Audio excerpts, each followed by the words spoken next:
Adepts, there you have it. This is the information that WTSG are able to give you. I believe they would have qualified. They're going to make sure 100% that happens tomorrow, and that's why you guys should tune in to the rest of PGS Berlin coming out of the PUBG studios. WTSG potentially making the tournament their own. We will see moving forwards, of course, as we have already seen them set themselves up in a great position in this tournament as a whole. Welcome, ladies and gentlemen, to day number 3. This is the PGS Berlin Europe qualifier to find out which teams are going to be moving on to the tournament at a later date. My name's Kalaris, I have Froz, I have Avenger. Boys, it's the final day, and it's always exciting on these final days because we already have 3 teams in a really, really good spot. But beyond that, there is all the possibilities in the world for some of these teams to be able to breach up there and be able to make it to Berlin, even though we're in Berlin, but in Berlin.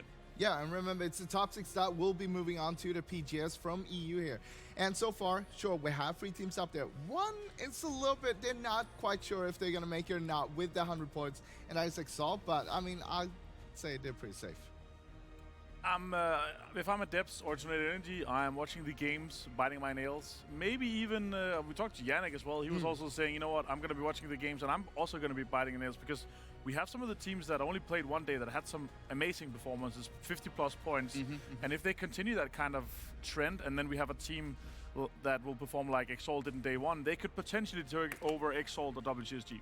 Up to the top 3 here with Team Liquid, 103 points, WTSG and Exalt with 100 points. It would take a very small miracle for them to not make it to Berlin later on. However, we're really looking at our 4th, 5th, and 6th at the moment, as these spots are very much up for grabs in the 99th percentile range. Yeah, and 8 of the teams in the standings, they already played their games, of course, so we're looking for the remaining 16 teams, and 2 of those are Raise Your Edge and Na'Vi that played supremely well yesterday. Yeah.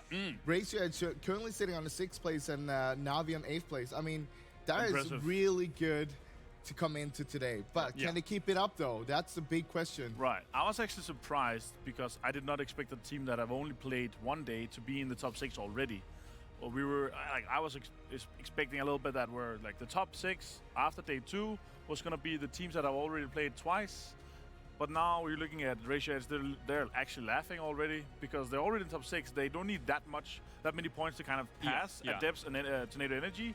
We're talking 23, 4 points, and then they're actually going to be safe. I mean, the 3 biggest challenges, it does seem like Raise Your Edge, as you mentioned, Na'Vi, as you mentioned, TSM that were playing on day 1 got 50 points themselves and are currently sat in that 10th place mark. However, after getting 50 points in one day, as long as they kind of keep up that kind of momentum, we're going to get more members of our previous Big 5 potentially going to Berlin. Yeah, I mean, it could be the case. And Fakes, one of the members from TSM, is actually one of the top damage dealers, sort of. He's in the top 15th, I think it was, amongst all the players right now. And you got to remember, like, 8 of the teams already played 2 days, and he only played 1 so far. Pretty impressive to put those kind of stats out. But again, I'm looking for some of the teams that we're that has the potential to make like an Exalt kind of day in terms of points. So I'm looking at Inside Games, I'm looking at ENS, I'm looking at Diamond Dogs, LG, and all of these teams that are sitting on the Omaken, all these teams that are sitting on, you know, the middle of 20s and the start of the 30s. If they have that sort of day, it's gonna take a big grind for them today, but if they have that sort of day and the other guys continue performance, then we could see Exalt or WTSG be pushed out. I actually want to jump in on this for us because obviously Omaken in day number 1, they were not happy with their performance. Even after coming off a 2nd place at GLL, can they do it today and get that big leap up? They could. I mean, they did not play well during the day 1. We saw them get the first win in the first game, but they were still not happy with that one because they told me, hey, we still didn't play well. We got a little bit lucky with the circle. Now it's time to step it up because there's only 6 more games and every game will count. We're cranking those gears and we're sounding the siren as we get into the first game of the day. It is serious time. There are 6 more games remaining to find out who our members are going to be moving on to PGS Berlin. We're going to head over to Sims and Pansy for all of the action from the desert. 6 teams go through, all still to be played for, plenty to be seen today. But who's going to make it? Who's going to push that hard? The desk prefaced it very well. Very, very well. But Rich, let's break it down. Who do we need to look at here today?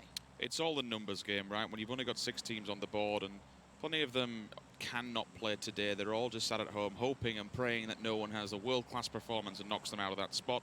Martin touched on it. There are certain teams that are in that tough area where they are looking to be not disqualified, but certainly eliminated from the top 6. Certain teams that cannot make it through. UMCA or YMCA, Team Phantom and Blaze Esports did not grab enough points to make it into that top 6. The teams that we need to look at for sure. Before we get to that, I just want to highlight as well how competitive this is with someone like Phantoms, who yesterday had that brilliant performance. They looked good, they looked competitive, but one day of performance is not good enough here now. Yeah, there's two sides to that story, right? You touched on it perfectly. You look at the first day they had, they only picked up 7 points. That is not good enough by any means whatsoever. That is a terrible performance. It's brilliant putting 44 points on the board on one day. You'd have had 2 days of that. You'd have been laughing. You'd have been up there. You'd have maybe even potentially qualified off the back of that. And now let's flip it up to the teams who are the ones on the kind of verge of pushing through to get themselves in that. I guess, you know, they were saying with the WTSG interview and the desk that it's around 100, maybe 90 points. You're looking at that verge. Who can push up? Who's the likely ones to do so? Yeah, Liquid 103, WTSG 100, and Exalt 100. That's after 2 days played. That's kind of, we're not going to say 110%, that is the cutoff, but that's what you'd be looking for. It's a good marker. You've got to look at 3 digits. It's as simple as that. The teams that we have to look forward to today, Raise Your Edge, Na'Vi, TSM. They're in the 50-point club. They're on the halfway mark. But stopping them is Raise Your Edge. There's no way we can not talk about this. They have played 1 day. Yep. And they already have 54 points. Look at that on the rankings right there. 54. They're sat up so well positioned. Na'Vi, you can't look past it either. Incredibly good performers. And I'm glad we're talking about these guys because it's not just the placements they've been getting, but the frags to support it. You can't get over some of the numbers that Raise Your Edge have been providing. By far, it's hard to single out individual players when this is such a team-based game. But Gaxi is just a god on the server. 17 frags in 1 day. 5 deaths. I believe that's something like a 3.4 KD. That's not bad. I'm happy in public games with that sort of KD. I mean, you look at that. that. Individually, regardless of what that's done to the standings and his performance to bring them up to the standing points and what you need from their placement points, should I say, that's 17 points individually as a single lone man. That is just disgusting. Now, again, if you are just tuning in, you're looking at the rankings, you think, well, why is some of it greyed out? They look like they're in a good spot. It's just they're not playing today, really. So they are locked in where they are. So some of these teams who are within that top 6 cutoff could be shuffled around potentially. So that's what we're looking at. If it's greyed out, they're not playing today. If it's lit up, they're the ones actively in the server. Just for you guys at home, I know most of you worked it out, but we like to be kind. Now, let's get to the game itself. We've given you all the run-up towards it. Let's see how it plays out, because the circle is hit pretty far north towards the west here. Yeah, we have Rahina and Northern Lights. Northern Lights is another team that is just below that trifecta of Raise Your Edge, Na'Vi, and TSM. They're down in the 30-point club. Inside 7 and Northern Lights all looking to try and take. And again, we're in like a championship Sunday scenario. We're playing the numbers game. It's okay getting points. It's okay winning. But you are also relying on other teams playing badly. There are options here. Remember, after this, there's nothing else. This is it. This is do or die. Certain teams could go a-hunting. You're going to be looking for frags. If you do not frag out today, you will be fragged. So some of these teams may think, you know what? We can go and try and take someone out. We might be able to do a hot drop. Anything can happen today with a circle like this. Yes, over on the west, we can talk. There's a little bit of the cliff face in there eventually. It slowly but surely will pull away from there. But it's a generic circle. It's something that we see quite often now and then. There's a lot of open land. We don't have any water in play. Everyone can tend to go to their home positions. There are going to be points where some of those hillsides will begin to dictate, and they'll go slipping down the slopes and find themselves in some of the bevels, some of the ditches, some of the bowl areas, especially something like Power Grid, for example, where it's on a very high hillside. Teams know this. Teams know how to play it. Look for a lot of them now immediately to be centralizing up, looking for an emergency plan. And I think we just saw it there. EYG, the position they're currently setting, I think it actually did include some of the phase compound.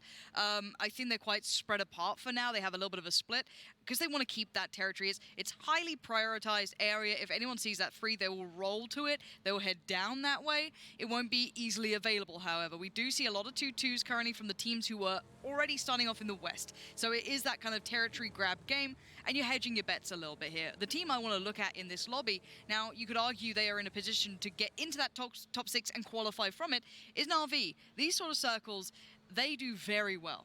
I've always liked how they play to this because they get so much room in the north and they don't get contested too early on, and then they thrive. They know where it likes to end over here, so they can come in on their own accord from the northern side and sweep through, which they tend to do. But everyone else just helping them out, apparently. Bestalog doesn't need much more. Yeah, you talk about them and you talk about how they play these circles. Excuse me, Bestalog.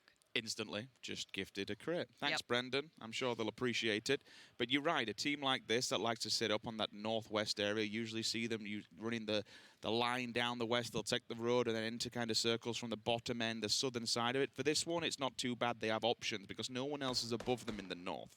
Yep. They can run the ridge lines. They can go through Corbett area. They can come down through the crater fields. Anywhere like that for them, it's open field there. It's playing territory. Now, what's interesting for me is this circle in particular, you've got two kind of hot zones that it likes to bop between. Just below San Martin to the left and then just below El Pozo. Yep. What gets fun and gets rather interesting and, to be fair, kind of messy, if the next circle hard shifts, we go down south, we're looking below Monte Nuevo. And that's the circles where everyone goes inside the city and it's a fight to get out of it, not into it. And I'm glad you highlighted that. You can see right now the teams are split into, I'd say maybe 70-30. A lot of them are in that south of Pozo position, simply because it's a very, very common spot of an ending. However, I do like to see what happens when it shifts up, when these teams have to fight a way out of the norm. So for now, Raise Your Edge aren't in the most prime of positions. They are currently kind of further west. Coldamenta, for example, is up against the kind of wall that runs around it. But you have a bit of a split. Lost HD down with one of the other players. I think Lynxie's there, probably going to join up with Coldamenta. So they're not in like a heavily contested area. They could have caused some rotations, but they can group up. They'll be comfortable. They'll take a lot of room. But Na'Vi also like to go to that area. That's something where they like to transition towards. That could be maybe a little clash down the line. That's the problem if teams are across the road when you are trying to get in that to the latter edges of the circles. Now, for this one in Raise Your Edge's position, for example, as you were touching on it, for me to get that circle, to get that ending, it has to be a little bit lower. There's a little bit more lower down on the start. This is quite a northern edge circle, if you want to say that. To include that more much of like the Cobra area and all of that side, touching it is water, heavy. so to speak. A bit more down to the south, and then you tend to get it. But for now, it's anyone's game. It's one of those systems. TSM are not in the best of positions. Yes, we do get some endings towards there outside of the crater fields and over to the right-hand side in the east. Again, you can't really generally know that. When I said an emergency plan, this is with this type of circle, and generally any type of first circle, it's scouting the good compounds, having a good position to begin with, but it's what's the next step? Where do we go next? What's locked down by teams? Elegant, for example, they're in a 2-1-1. That is a massive, massive amount of land that they have taken themselves. The problem is, with solo players, you're knocked, you're dead. There's no recovery off the back of that, and then you leave the rest of your teams at a deficit towards the late game. And as we see right now, Ents and the Diamond Dogs very close by to each other, almost mirroring each other, maybe a road apart here, coming up from the south, just near Tumusera is straight ahead, if you want to look at it that way. I think with Squeaky getting a lot of attention, he's now isolated. So he'll be a little split from the rest, but I'm sure he'll be okay. That's a lovely little pickup for anyone who gets it. It looks like Gem Team might be getting contact in the north as well. And TSM, yes, they're quite far out, but they have their feelers out. They have their scouts in position, or people just to notify. So Gem Team will definitely see WS15 swinging around further north. Braxco was watching the same, slightly further down south towards the east, and they have their main pack of their two players sitting further in towards the circle. New circle going to come in. That's a swift kill. Kemba finds Gaxi. We theorized that could have been an issue there on that side, and we're seeing, well, the phase compound might get very strong here. But yeah, we theorized that Na'Vi Raise Your Edge clash could happen. And bear in mind, Na'Vi have played this sort of spot, not this exact team, but they have a very good lay of the land over here. And going back to what I said at the start, the circle will have to further down a little bit more in the initial one. That's why they moved up to the top. Lo and behold, both teams have picked this spot because this is a good one. It's inside the circle and it gives you easy opportunity to access different areas. Kemba has been knocked, so loss HD stems the bleeding for now. Can you get Gaxi back on his feet? That's the question. He's behind the car, so it will be a hell of a lot of commitment. Speaking of behind, I didn't know Loss had actually taken this position. He's on the opposing side of the road. This could be dreadful for Na'Vi. Coldamenta, though, out in the cold. If you give any of these players a chance, Coldamenta just gets snapped and he's down. Raise Your Edge have lost one, and Na'Vi are actually now pushing on the opposing side. See, I actually really like what players like Lost HD are trying to do. It's quite ballsy being out on your own, but the net gain is always greater. Potentially getting 2 players, you know, comfortable or getting their player back up so you'd have 3 alive and only losing out on Lost would be the favorable thing. And you can trust a player like him. We saw them doing something similar on Erangel before when they're in that god tier compound over in the west. You can bank on a player of his caliber. He played it well, but he can't do much about this. Simply put, Na'Vi have this terrain just so well pictured, it feels. They're in such a good position to play from it, and they've capitalized. They've stabilized, they've brought themselves back up. Lynxie's still quite close by, so he might be left out on a limb as Lost HD now needs to play survival games. Everyone is compacting. The South is going to get a little busy here with the Diamond Dogs with Ents, and you can see Edelweiss and Sadovnik not too far away as well. So that's a Monte Nuevo fight. Everyone else is kind of on that, I guess, the hillside, that little kind of lip that runs around southeast of El Pozo. You can put a good couple of teams up there. Now, the teams who are not in, WS15 still way up in the north, very long rotation. They came past TSM, who've opted more for an easterly approach, going to come past Unity maybe. They could look at Power Grid, they could look at whatever they fancy. But most people now will be looking south of El Pozo. That's the common ending here, kind of around Northern Lights, EYG, that sort of position. We have seen endings just north of Monte Nuevo as well, if you want to be very precise. But that's why there's such a hefty lean in the south. There's 3 power positions on this one. Where you'll see Rahina, or you just saw it on the map a second ago, there's like a hook or a claw just to the right-hand side of El Pozo. We do not get circle endings there. Because it's a triangular-shaped hill or a mountain peak, if you will, the circle slips down either side of it. So you either go left or you go right. Power positions, Northern Lights and Unity. They're in the strong compounds at the moment. They're in the strong areas. Not only just to catch the circle when it does arrive, but to be able to move once it does if it doesn't be favourable to them. Ents are turning up. I was hoping one of the players would go down, but Page is going to be on his own. This is a nice little pull-up from Ents. Rustamar, get the car in. Don't leave Diggory to die there. Yes, it is. That's a big pickup. And Omar can, and remember, look at the minimap there. Page is the one who's isolated. He doesn't have backup. That was a 3-1. So the rest of Omar are going to be on their other side. He's swiftly going to fall away. Smart plan. And I don't know if it was by hook or by crook or however it worked, but they managed to find some room. I really want to touch on the Diamond Dogs ever so quicker. They are banking on the hard shift. If this goes south, they are absolutely laughing because it'll only come towards the backside of Monte Nuevo. Slim chance. Does it happen?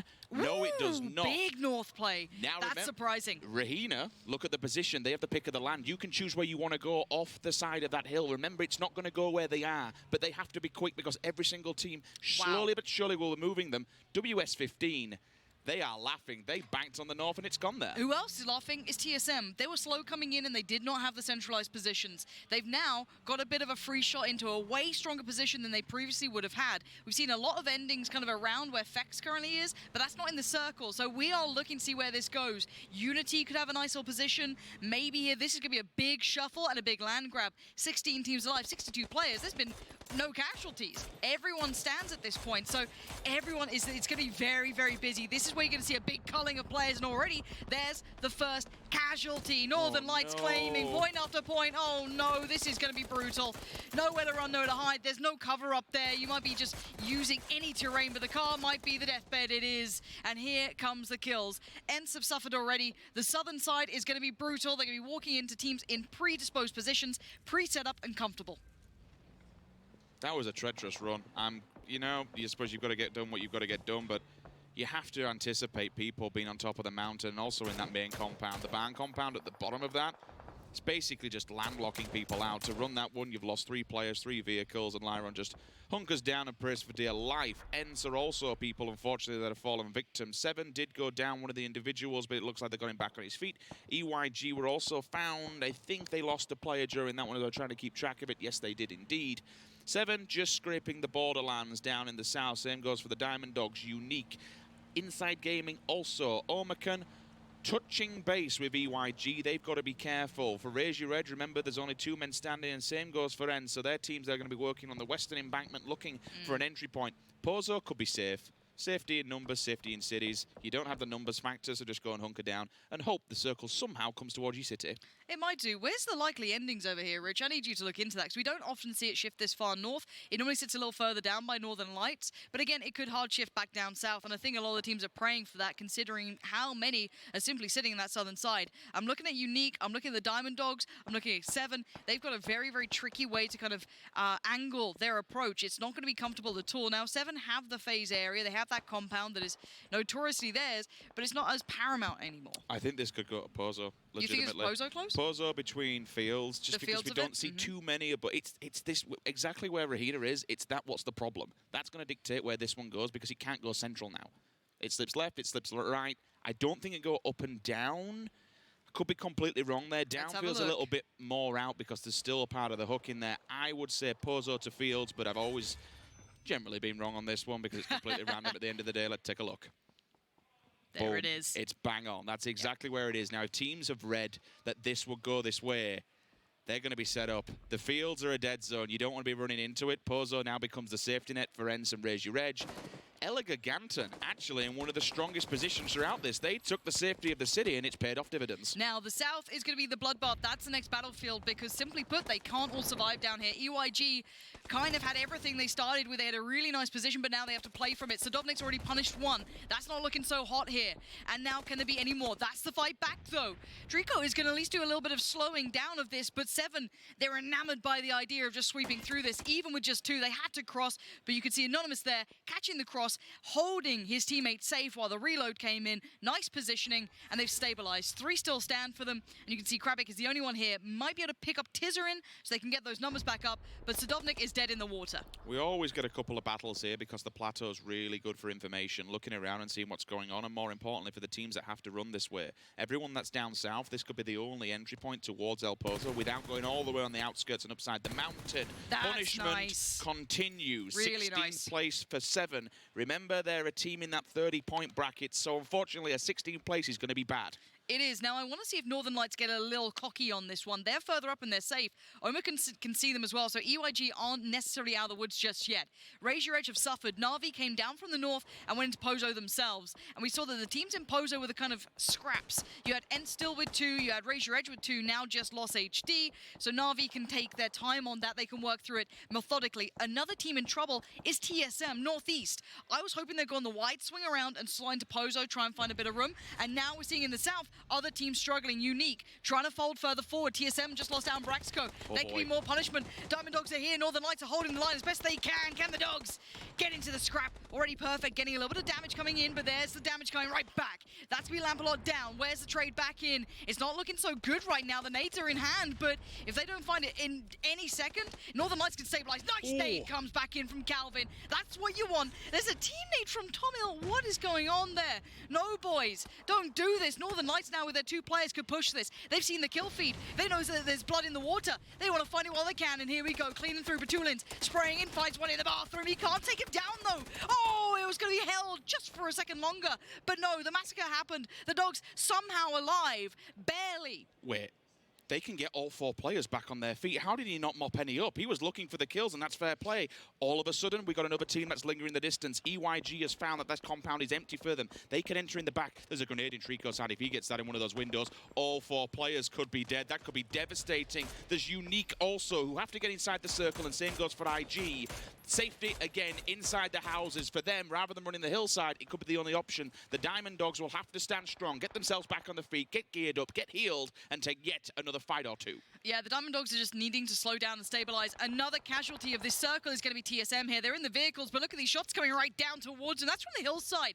GMT4s, I think they're down to 2 here. Michael is taking a bit of cover, but there's blue hearts, and so do the bullets coming their way. TSM have run out of options. Fex is way off in the north still, looking for a way through, but Unity's being surrounded by WS15.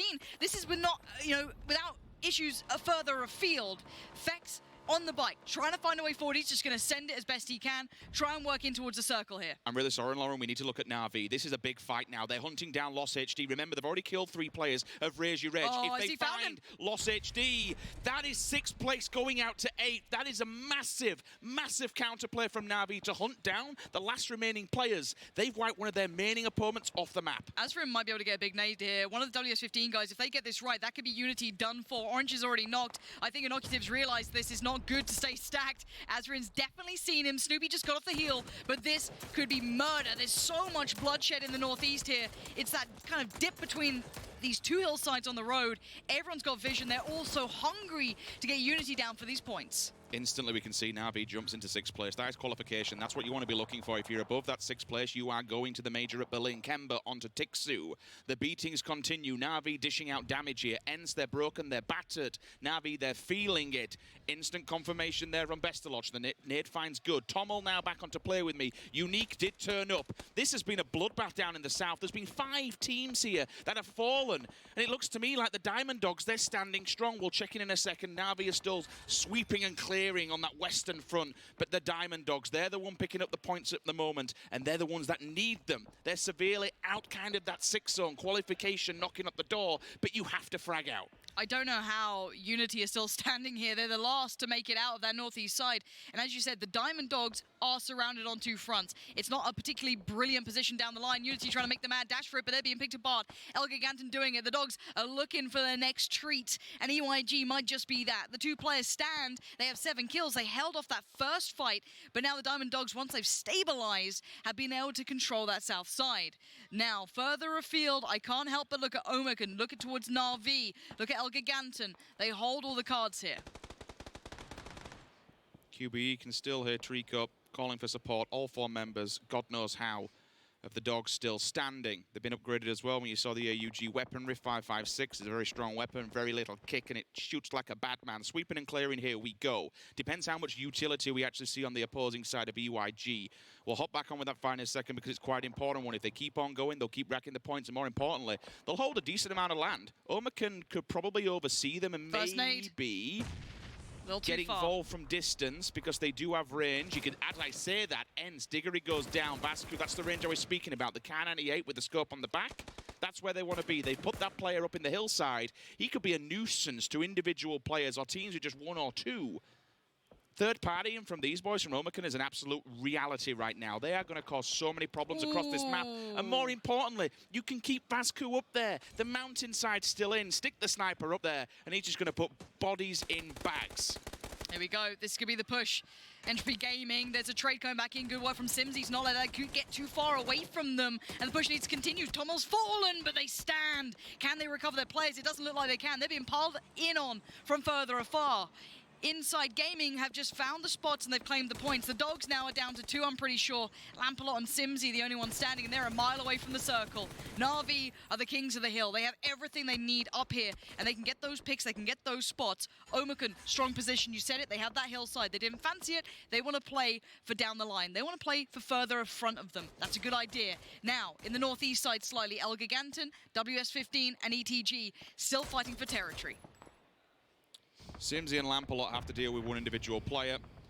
Oh, looks like Omekan have to deal with all 4 players in Na'Vi, which is rather unfortunate. Hiding behind that Shaq, Kemba's cycling. If he gets this, that's a 2 for 1 in the bag. And unfortunately, win streak do go down. They're copped in the fields. Lyron, how the hell are you surviving? All your teammates died at the initial start of it. They're the first players to fall. But by hook or by crook, he's in there. Simsy, he's down, he's dead. Goes out to the blue. Lampalot not wanting to give any more points away to IG. That's 1 single player that has damaged the Dogs so bad.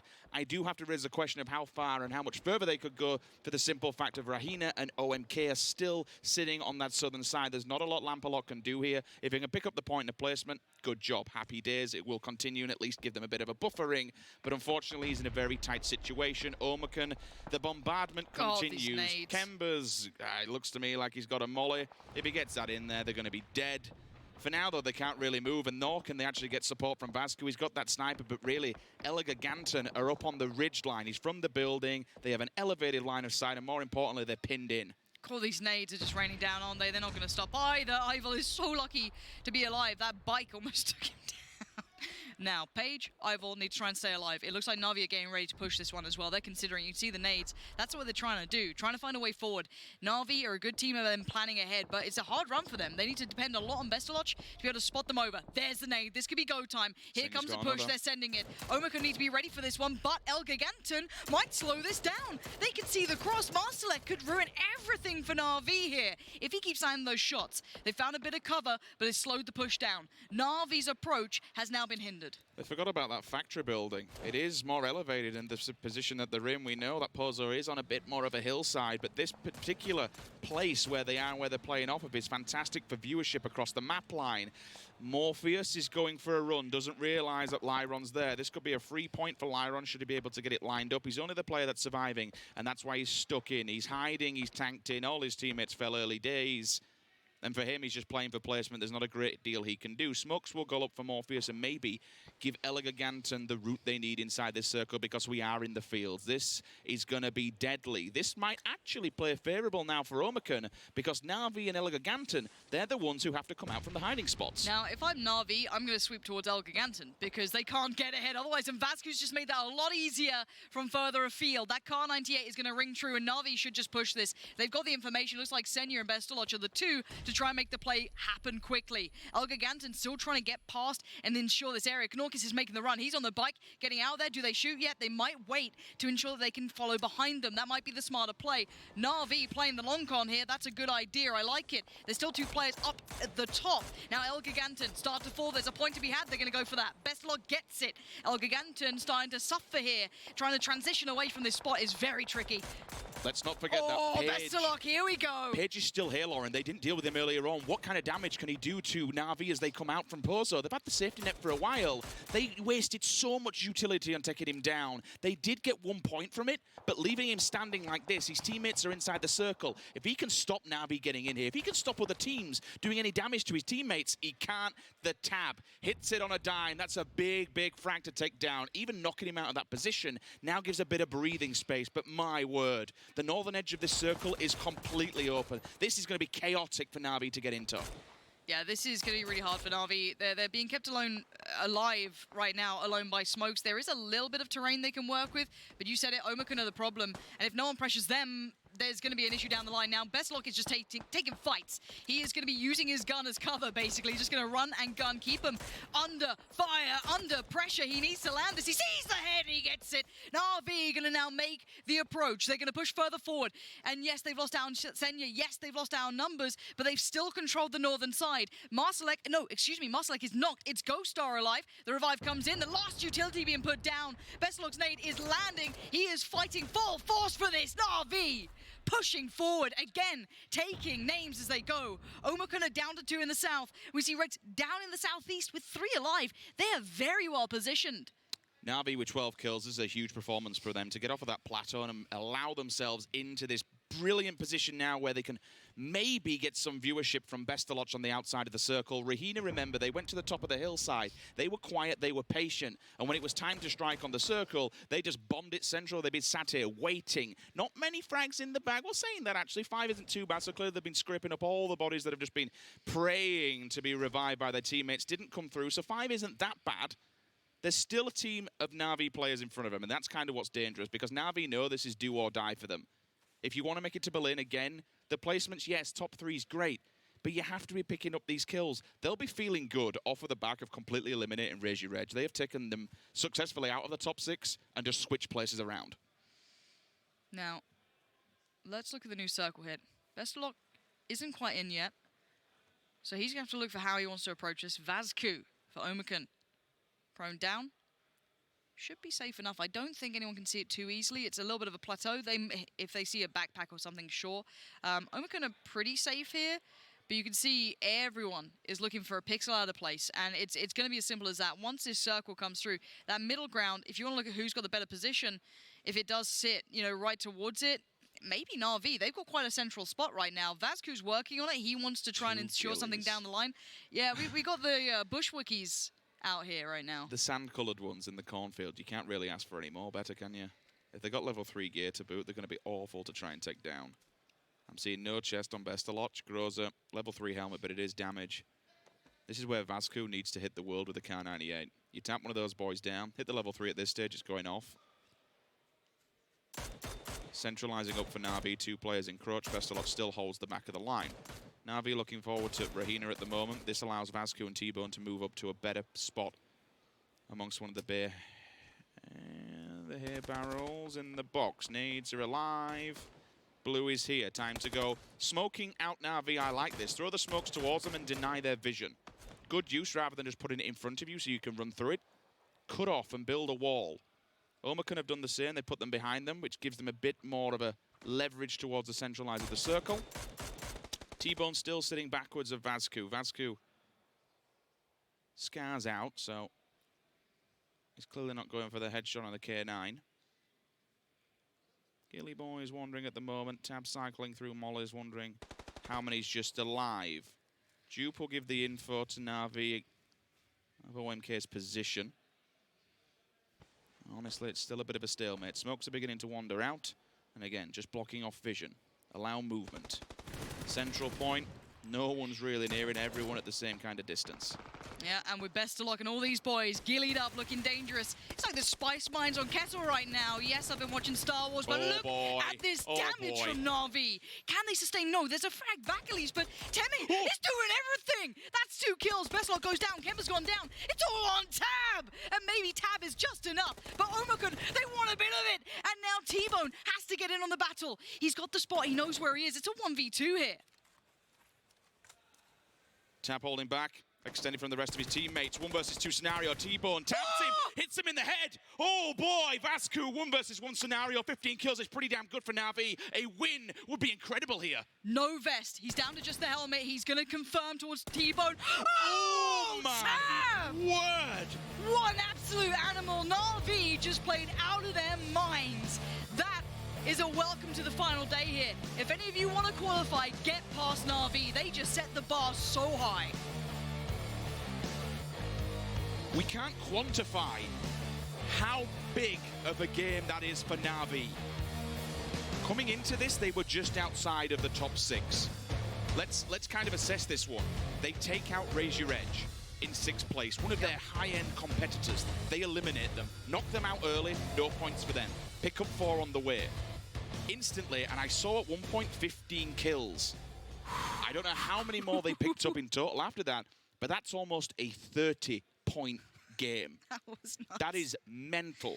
That was actually nuts. I mean, they were 3'd up, they were geared up, but Tab survived that first kill on like 10 HP. Hitting T-Bone is, with that quick, he did a mowdown of 2 individuals as well at one point. I just want to hear from Na'Vi, honestly. Let's get to the interview. Those guys just went nuts. Let's get those emotions going. Those emotions were real when I just landed here. These guys managed to take the opening game, but it was an absolute star. That came right to the wire, and that 1v2. Could you even imagine that happening? No, it was amazing game. It was a really amazing game, and you guys took full control of the northern side of the circle, right? You had the ghillie suits, which helped you blend in a little bit there, but the pressure that was applied by Omercan at the end, right? They came round, they managed to put it into a 1v2, and then you guys managed to take the win overall, but it's 16 kills. Are you guys feeling like the pressure is off now to kind of take this and qualify? We don't feel any pressure. No, only me. I don't feel any pressure. I don't know about my guys, so we will try to keep going. Well, you'll try to keep going indeed. You feel now we've got 2 wins under the belt. Is there any way you won't be qualifying for Berlin? Don't understand question. Sorry. Any way that you won't qualify? Uh-huh. Will Yes, we want to qualify.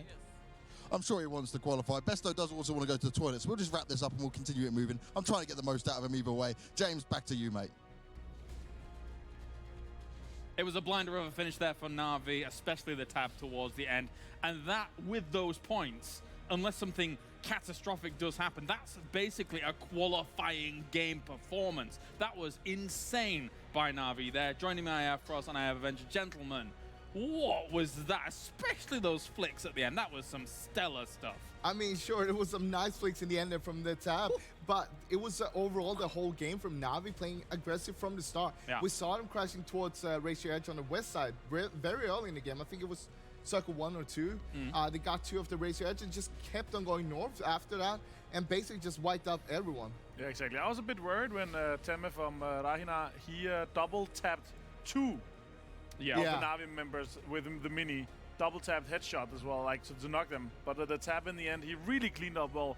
So nice, really nice flicks. You can also see the confidence in Na'Vi and the players right now. Yeah. How they, in the end, they're just charged out on the field. Sure. like, they didn't care at all. There were 2 teams, 3 teams out there, and they were like, hey, we'll just walk down here with no cover. It doesn't matter. We're just going to shoot everybody's heads. Yeah, it definitely helps that us, the Loot Council, blessed Na'Vi with the beautiful weapons. Very nicely. And armor. There you go, and armor as well, of course. And ghillie suits. Yeah, there you go. All the loot for you. 27 points. That is huge. It is like half of what they did yesterday in just one game. But they're going to have 79 now. They have already passed the Depths and Tornado Energy. It's actually crazy. So 4th right now. Yeah. In the standings already. Yeah, after 7 games. Na'Vi. What a game for them. These circles, of course, when it comes down to this field, we've had a few endings back in 2019 in PEL, notoriously difficult to handle. We thought, you know, maybe 1 or 2 of the guys went a little bit early, but it worked out for a while. Yeah, I mean, we had Lyron from Etiquette actually going in very early on the east side, going into one of the hay bale shacks. We saw him just like laying there, proning, making sure he got some placement points. But I mean, I'm quite surprised because he went there super early. I think it was circle 3. He went there, and then all the way to the end, he got himself a 5th place for the whole team. But Na'Vi, it's all about Na'Vi this game. As if those last 2 flicks weren't enough from the tab, the nade as well, everything about it. He had 8 MVP for that game. He had 8 kills this game. Just massive Crazy stuff. Let's look at the points coming in here as the distribution for our 9th through 16th. Unfortunately for some of our teams towards the bottom. Razor Edge and TSM were 2 of the teams that are looking to catch up today. However, they got themselves 0 points. 27 points for Na'Vi up towards the top. As if they couldn't get any more points. Look at the gap between 1st and 2nd. They cleaned this lobby. At the same time, it's great to see 2nd to 5th place there. Rahina, you got Omak and Elganton and Inside. That's 4 of the teams actually it's catching up right now. They need all the points they can get. Right. It's not a bad start, but hey, they were hoping for better, right? But if Na'Vi continues this kind of sponging, if they continue having a massive day, potentially breaking what we saw from Exalt day 1, then there's going to be a lot less points for the other guys. And if they have an average of the 7-8 points, it's not going to be enough. They need to have a big game the size of this as well. There 7, is. Okay, so there's 7 here in the run. 3 of the Na'Vi members up in the top 3 of all, of course. There, the tab performing extremely well, almost hitting the 1,000 damage mark as well. And you know, when you've just changed rosters, brought in Kemba as well as the tab, you're loving to see those kinds of numbers. We saw Lyron there on 4th place on that damage, and I mean, that's not bad considering that he was alone on the team for a long while there. But he kept on shooting people, kept on trying to get a few points for the team. It worked out a little bit for him. You know what I was most surprised to see in this game? Nobody looting San Martin. How is this possible? How people, some of the teams would rather loot some compounds between. Unity went both San Martin and but that was because they saw nobody was there. Somebody should have seen this. We saw Inside Games and Etiquette very close to each other. Etiquette decided to loot the kind of the trashy compounds around Picado towards Chimacera. They should have gone San Martin. We'll see. Maybe in this next games they're gonna flex there instead or change it. Well, San Martin is definitely a better drop. 1 more game of Miramar, in fact, we will see in a few moments' time. But before we do that, let's take a look at some of the highlights here from PGS so far.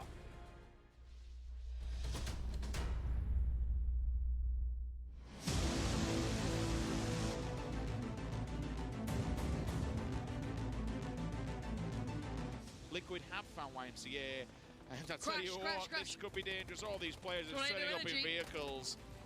Oh, that underhand. Is it going to buy time? It does. He's going to hit the deck. Where's the nade? It's on the floor. He needs it to go. It's a landmine. Oh, it's just about got him. There goes El Giganton. Got an example with me from Tornado Energy. Now he managed to pull off a grenade that set down the attack that was coming towards him as another team sent for him. So the first thing I wanted to ask was, had that nade maybe not worked out, how difficult do you think that fight could have been? Do you think you guys would have still been able to take it? Because it was a huge, impactful grenade. Это дом не так просто войти, я просто стоял на приемку. And for you guys, Tornado has been highly praised by the guys doing the broadcast, talking about what your team can do. How are you feeling about the team's performance overall so far? Ну, могли бы и лучше показывать, но не выходит пока. Well, let's hope they can fix those mistakes going into the remaining rest of the games here and see what Tornado can do throughout the rest of PGS Berlin.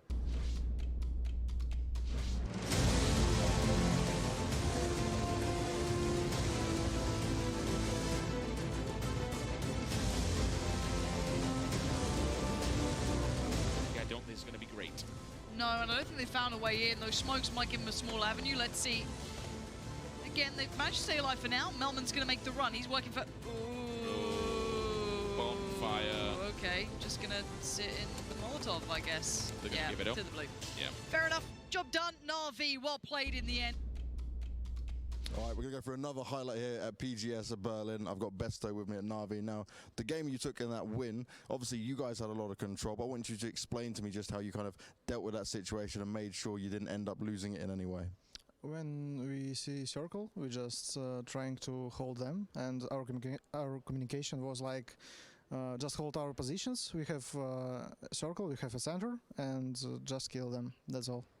And in those situations, are you ever worried that, like, okay, you might lose a player or overextend or go too far forward? Is there some way of making sure that you keep everyone in line?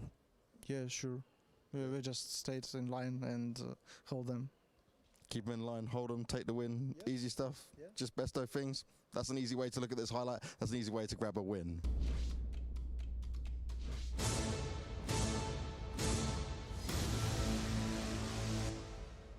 Some fantastic highlights from the 2 days already, and now we're probably going to end up having some more here for day number 3, especially after that extremely fast start from a team like Na'Vi. Joining me, I have Frost and I have Avenger. Gentlemen, we have one more Miramar. Yeah. San Martin, cool place, not cool place. I know you like it, San Martin. A little bit of San Martin. Look, even if no one's dropping it, I get it, because you have your normal dropping spot. That's where you know where you loot. You know exactly the patterns, who loots where, how to rotate from there depending on the circles where you want to play from. If you want to change that up, you better be a team that drops normally very close to San Martin, so you can still keep on using your rotation routes and stuff like that. Yeah, I agree, but I think Etiquette or Inside Games got Mercado now, but I think Etiquette is going to go San Martin this round potentially. It's definitely a better loot spot. They'll get more cars, etc. But yeah, I agree, like timing-wise, but it depends on preparation. Preparation coming into today, literally comes to that. And if you were well prepared, you would have seen San Martino's open. Yeah, but we also had like Winstreak and TSM fighting on east side early on, so maybe one of those teams. Huge jump up for Na'Vi there after that win as they get themselves into 4th place. If they continue on that path, I mean, it's very hard for other teams to catch them up now anyway, considering the position that they've put themselves in. But there's 5 more games to go. They could quite easily take the #1 spot by the end of all of this. And in general, now, some of these teams that had a really poor start in that game have got to be looking out for things. Teams that we've said could quite easily get up into that top 6. They can't have these 0-point games. That is just absolutely detrimental to good rosters. I mean, yeah, sure, we had Raise Your Edge, we had TSM striking out early, but there's reason for that. Raise Your Edge, they bumped into Na'Vi early on, lost 2 players, had a rough time after that, and they basically went into El Pozo, where they met Na'Vi once again and got wiped out later on. And then you have TSM. They don't want to bomb into the middle. They want to play on the edge a lot towards the first circles. And then when they feel like, all right, we know exactly where the game is going to end. Now we want to take our position. That's when they start scouting. But the problem with this circle was that you had about 6 teams in front of you to get inside the circle for them. So they got wiped out there. The scary thing for me right now, if I'm a team chasing the top 6, is now that you have qualified, they're going to play extremely careless. Yeah. They're going to push. They're going to third party there, especially on Sanak. They're going to play like they don't care at all because they have already qualified and they're just going to push everything and third party everything. I mean, they're playing really well comparing to how they played in GLL last weekend. Yeah. They definitely have stepped up the game. And I mean, last week at GLL was the first time they got to try out everyone in a LAN environment. Yeah. It shows how experienced these players are. They know straight away, okay, we're just going to follow what Senya says, what he tells us to do, and we're going to win games. Absolutely. All these teams getting ready to go again. I think the better way to describe it is like almost a devil-may-care attitude to kind of the performance. Because we've seen teams really pop off when they've just felt very relaxed. Yeah. And there's no better relaxed feeling in PUBG than when you know you've just had a blinder of a situation, being able to move into some of the last games. Yeah. Raise Your Edge right now, they need 20 points to pass Tornado Energy in 6th. They got pushed down to 7th because of Navi's performance here. TSM. Inside Games is actually only 6 points behind TSM now. So because of TSM's last game was rough, and Inside Games has 7 points in the last one, they are actually already kind of close. So if this kind of continues, could see Inside Games take over TSM in this next game or the one after that, and then be a contestant for the top 6. Yeah, definitely. It's nice to see that Inside can actually perform like this. It's not the greatest of the game, but 7 points for them is pretty good. We've seen them struck out so many times with 0 or 1 point in a game, and they can't have that. They need to start performing to a higher level, and right now it's looking good if they can keep on stepping it up. With one team already breaching then into that top 6 after one game today, it's looking very difficult for Adepts and Tornado Energy to keep those spots. As much as they performed well, and I think in the previous interviews we heard people saying they were surprised by Adepts being able to do so well. Yeah. It is going to be hard to keep those spots. Well, you're going to need to have kind of the same as the game 1 there, because we saw Rahina, we saw Omak, and we saw Elgiganten towards the top, Etiquette as well. That's some of the teams that actually needs a lot of points to catch up and actually pass them. Yeah. But so like that's a good game for them. If TSM or HH has one good game, then they're passed, because they're going to get a few other points. If they get like an 8-kill, 10-kill win, then it's 20 points. Then they're going to get the rest of the kills from just being in the game. Like then the kind of the netto amount of point, right? I mean, yeah, sure, but they have 5 more chances. 1 more on Miramar, 1 more on Sanok, and then 3 times on Erangel. Absolutely. The best situation for them would be if Navi keeps steamrolling, or if some of the very low down teams got themselves a win each. I would say right now Adepts is cheering for Navi just to completely wreck this lobby today, because that's the kind of only way that they keep the spots. If they kind of give no room for the other teams to get into a good spot, they just push everything.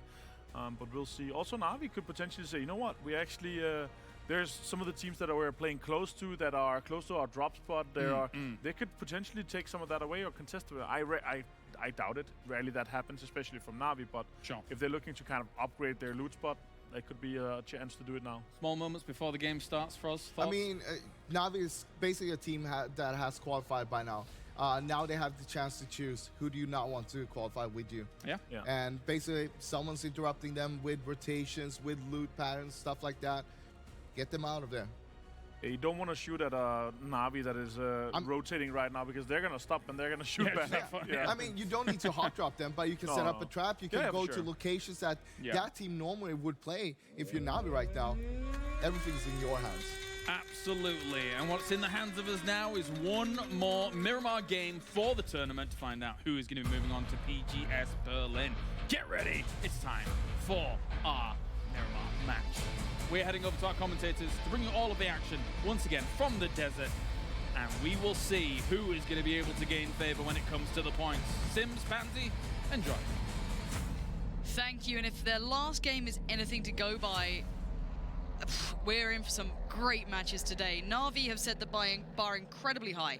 They just played a borderline perfect game of PUBG. If you want to look at making up some points here, just stamping your authority on a lobby, they've just done that. So everyone else now has heard the bells ring, so they need to find a bit of form like they just saw.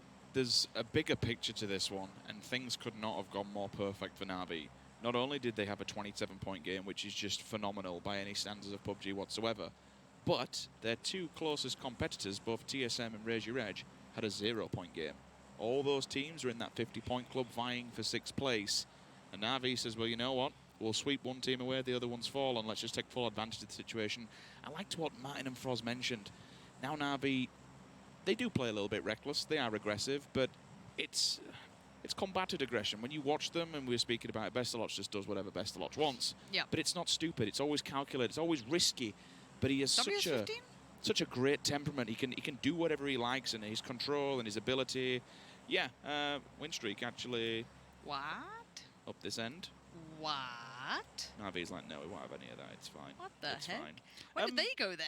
This is a bit of a shift. There is that conversation. What Martin kind of said is that you can now decide who do you want to take with you. Is there anyone else that you'd like to have a go at? Anyone else you'd like to have a crack at? I still think it's, for these at least next 2 games, still early doors to do that. Yeah, and then when we move to Erangel, that could be a reality. I'm going to say, yes, these teams are very good at watching the kill feed and keeping ideas on who's here, but I don't know if they're going to be able to be so detached from what's in front of them to be able to be like, right, so if we knock out these guys right here, you know, maybe the coach could say, hey, if this comes down to it, this could be a scenario that would favor you, but I don't know if they could actively do that in-game. I think that might detract away from actually playing the game to their best ability, which is what you'd want. Now, we saw a kind of northwestern-ish circle in the first game. Now in game 2, we have a very southern circle come in. And Na'Vi capitalized on game one. This is not a game where they'd be in a good position for, but the teams who are in good positions are some of the ones that we really want to be looking at who did not have the big game to start with. The likes of TSM are actually on the southern coast. So this is a very good circle for them to try and bounce in towards a position after a very slow start in game one. This is where they'd need to claim back some of those points. They're only 23 points behind. Remember, there's two teams that are sitting directly in front of them in 5th and 6th that aren't playing today. Adepts and Torn Ado Energy have 77 and 73 points respectively. It's very doable. It is. It's more than doable, to be honest with you. I think everyone is looking at them just to get it going, but we have seen those tragedies of performances where they just have shockers of a day. The circle isn't with them, and game one, you could argue that was the case. Game two, they have the circle now, so this is point time. This is where you make that gap up. Both Raise Your Edge and TSM can get in here. It's very doable, but if the cards don't fall your way, they don't fall your way. It's as simple as that. Everything that could have gone wrong for those two teams just went wrong. Everything that could have gone right, potentially for Na'Vi, has just gone right. There is a very realistic world here that not only do they top the rankings in the entire 2 days that they've played here, but they just potentially have qualified off of the back of one game. A 27-point game is just, it's utter madness. Like, it's very rare we kind of see these. I think we have seen something like a 25 frag game out of TSM, I want to say, Pro League Day 1, Season 1. It was something absolutely ridiculous. So we know amongst that roster, amongst these players, you can have these big 20 frag games. They are there. And that's what you need to aim for now. There's only 1 down, 5 to go, 1 map of Miramar left. If you are a bit of a Miramar team, grab it by the horns, because this is going to be a rough one. Now, I want to look at Raise Your Edge's position. They are coming in from the western side. The one thing that you could look at here is their potential to actually clash with TSM. If they go on a very southern hit, if they scout that it's completely free and they maybe continue to swing around the south side, that could cause problems down the line for them. We are seeing a little bit of a battle begin between IG and ETG. This is, it's in the cars. They may get knocked out of it, but it's not going to be a heavy commitment, or at least it shouldn't be for either of these teams. It would be a bad idea to do so. They're all just trying to find their place on the south side of Los Leones, which is going to be very busy soon. Raise Your Edge taking their time trying to scout their way might have just kind of cost them a little bit there, as ETG have just piled forwards. They don't want to slow down one bit. TSM quite split apart here. Gemty down south with another, looking to maybe find a compound, control the roadside.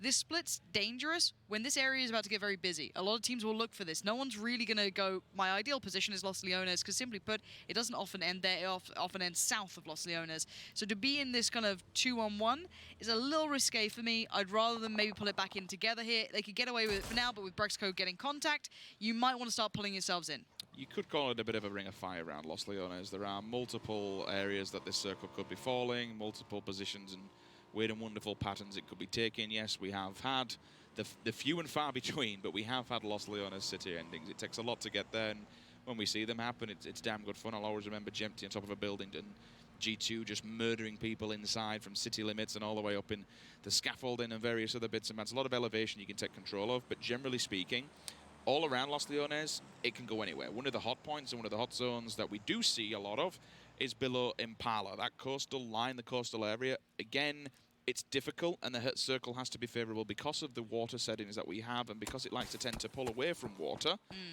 Generally speaking, you instantly think as an IGL, okay, do not go near the coastline.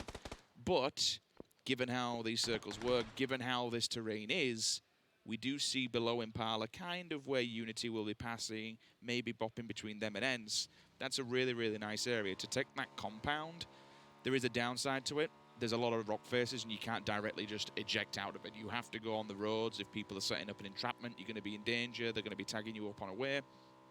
The one thing beneficial for anybody in the north, and it is only a small benefit because everyone else in the south has just already landlocked themselves and they're all sat in the compounds ready and waiting.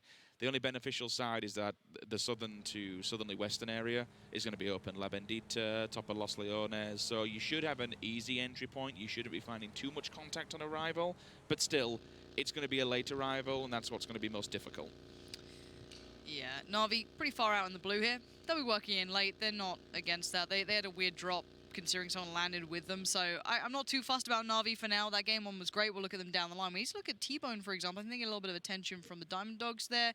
I want to look at that southern pack of teams, really. Keep an eye on that south band, just south of Los Leones. Here it is. You can see kind of everyone trying to post up. Inside Game's going to claim a nice little spot there. That's not too bad for them. in the distance, not far off. You are seeing Raise Your Edge, kind of keeping tabs on everyone across the board themselves, looking to maybe shift slightly further south as well. TSM still in the 2-2. I'm glad that they pulled Brexco back together, that they've got a nice little bit of a setup, because they need the points here. They do need to get not only kills, but a nice placement. You want to start getting your kind of feet stable on the ground here. Giganton working their way in on the northeast. We have WS15 coming down as well. Everyone will be pretty comfortable. The teams coming in now definitely will not be able to get towards those southern positions that are locked down. The road is a bit of a death run. They could slot in west and east, however. I do have to agree with you. I'm kind of not concerned, but wary of what TSM's going for. I suppose the information and this kind of scenario of having Michael there on the spot or on the road to allow Jempty to then put down fire. We saw it in the previous round where he was on the hillside. Jempty's job is to keep people away from this road. He's just a baseball bat hitting balls. That's all he will do. He'll just knock people away, not even funnel people into a fight, but funnel people away from Fex, who is keeping the main road clean, clear, holding down a priority compound. Fex could die, though, quite easily here. Yes, that is the bigger ramification of this entire thing. By doing this, it's deadly because you are solo players. And for my mind, I love the way that some teams can really balance themselves. Like, they'll heavy away certain areas, they're getting more attention. Like we saw there with Brexco coming down, but it's dangerous when you're in a position of you're fighting for top 6, which is obviously the qualification position. They can't really walk away with 2 very bad games, and losing out on a player this early on could be deadly. Pre-nading the roll down. Unity gonna continue forward. Unique very close by though. This is the death road that runs around that south side. That's a 9,000 IQ play by both sides. Unity opt to take the left-hand side and go down the defilade of the hill to try and escape themselves. Play with me in a doozy, just lob some curveballs over, and actually somehow manage to tag one of the players up. Circle hits. We go south. That's rough for anybody else in the northern edges, but everyone's kind of played it safe. Everyone's pulled themselves down below Los Leones. A few teams still to make it in. Difficulty will strike on this eastern coastal road. Look at all these teams. WS15, ELG, Hell, a doozy, Unique, Unity, they're all there.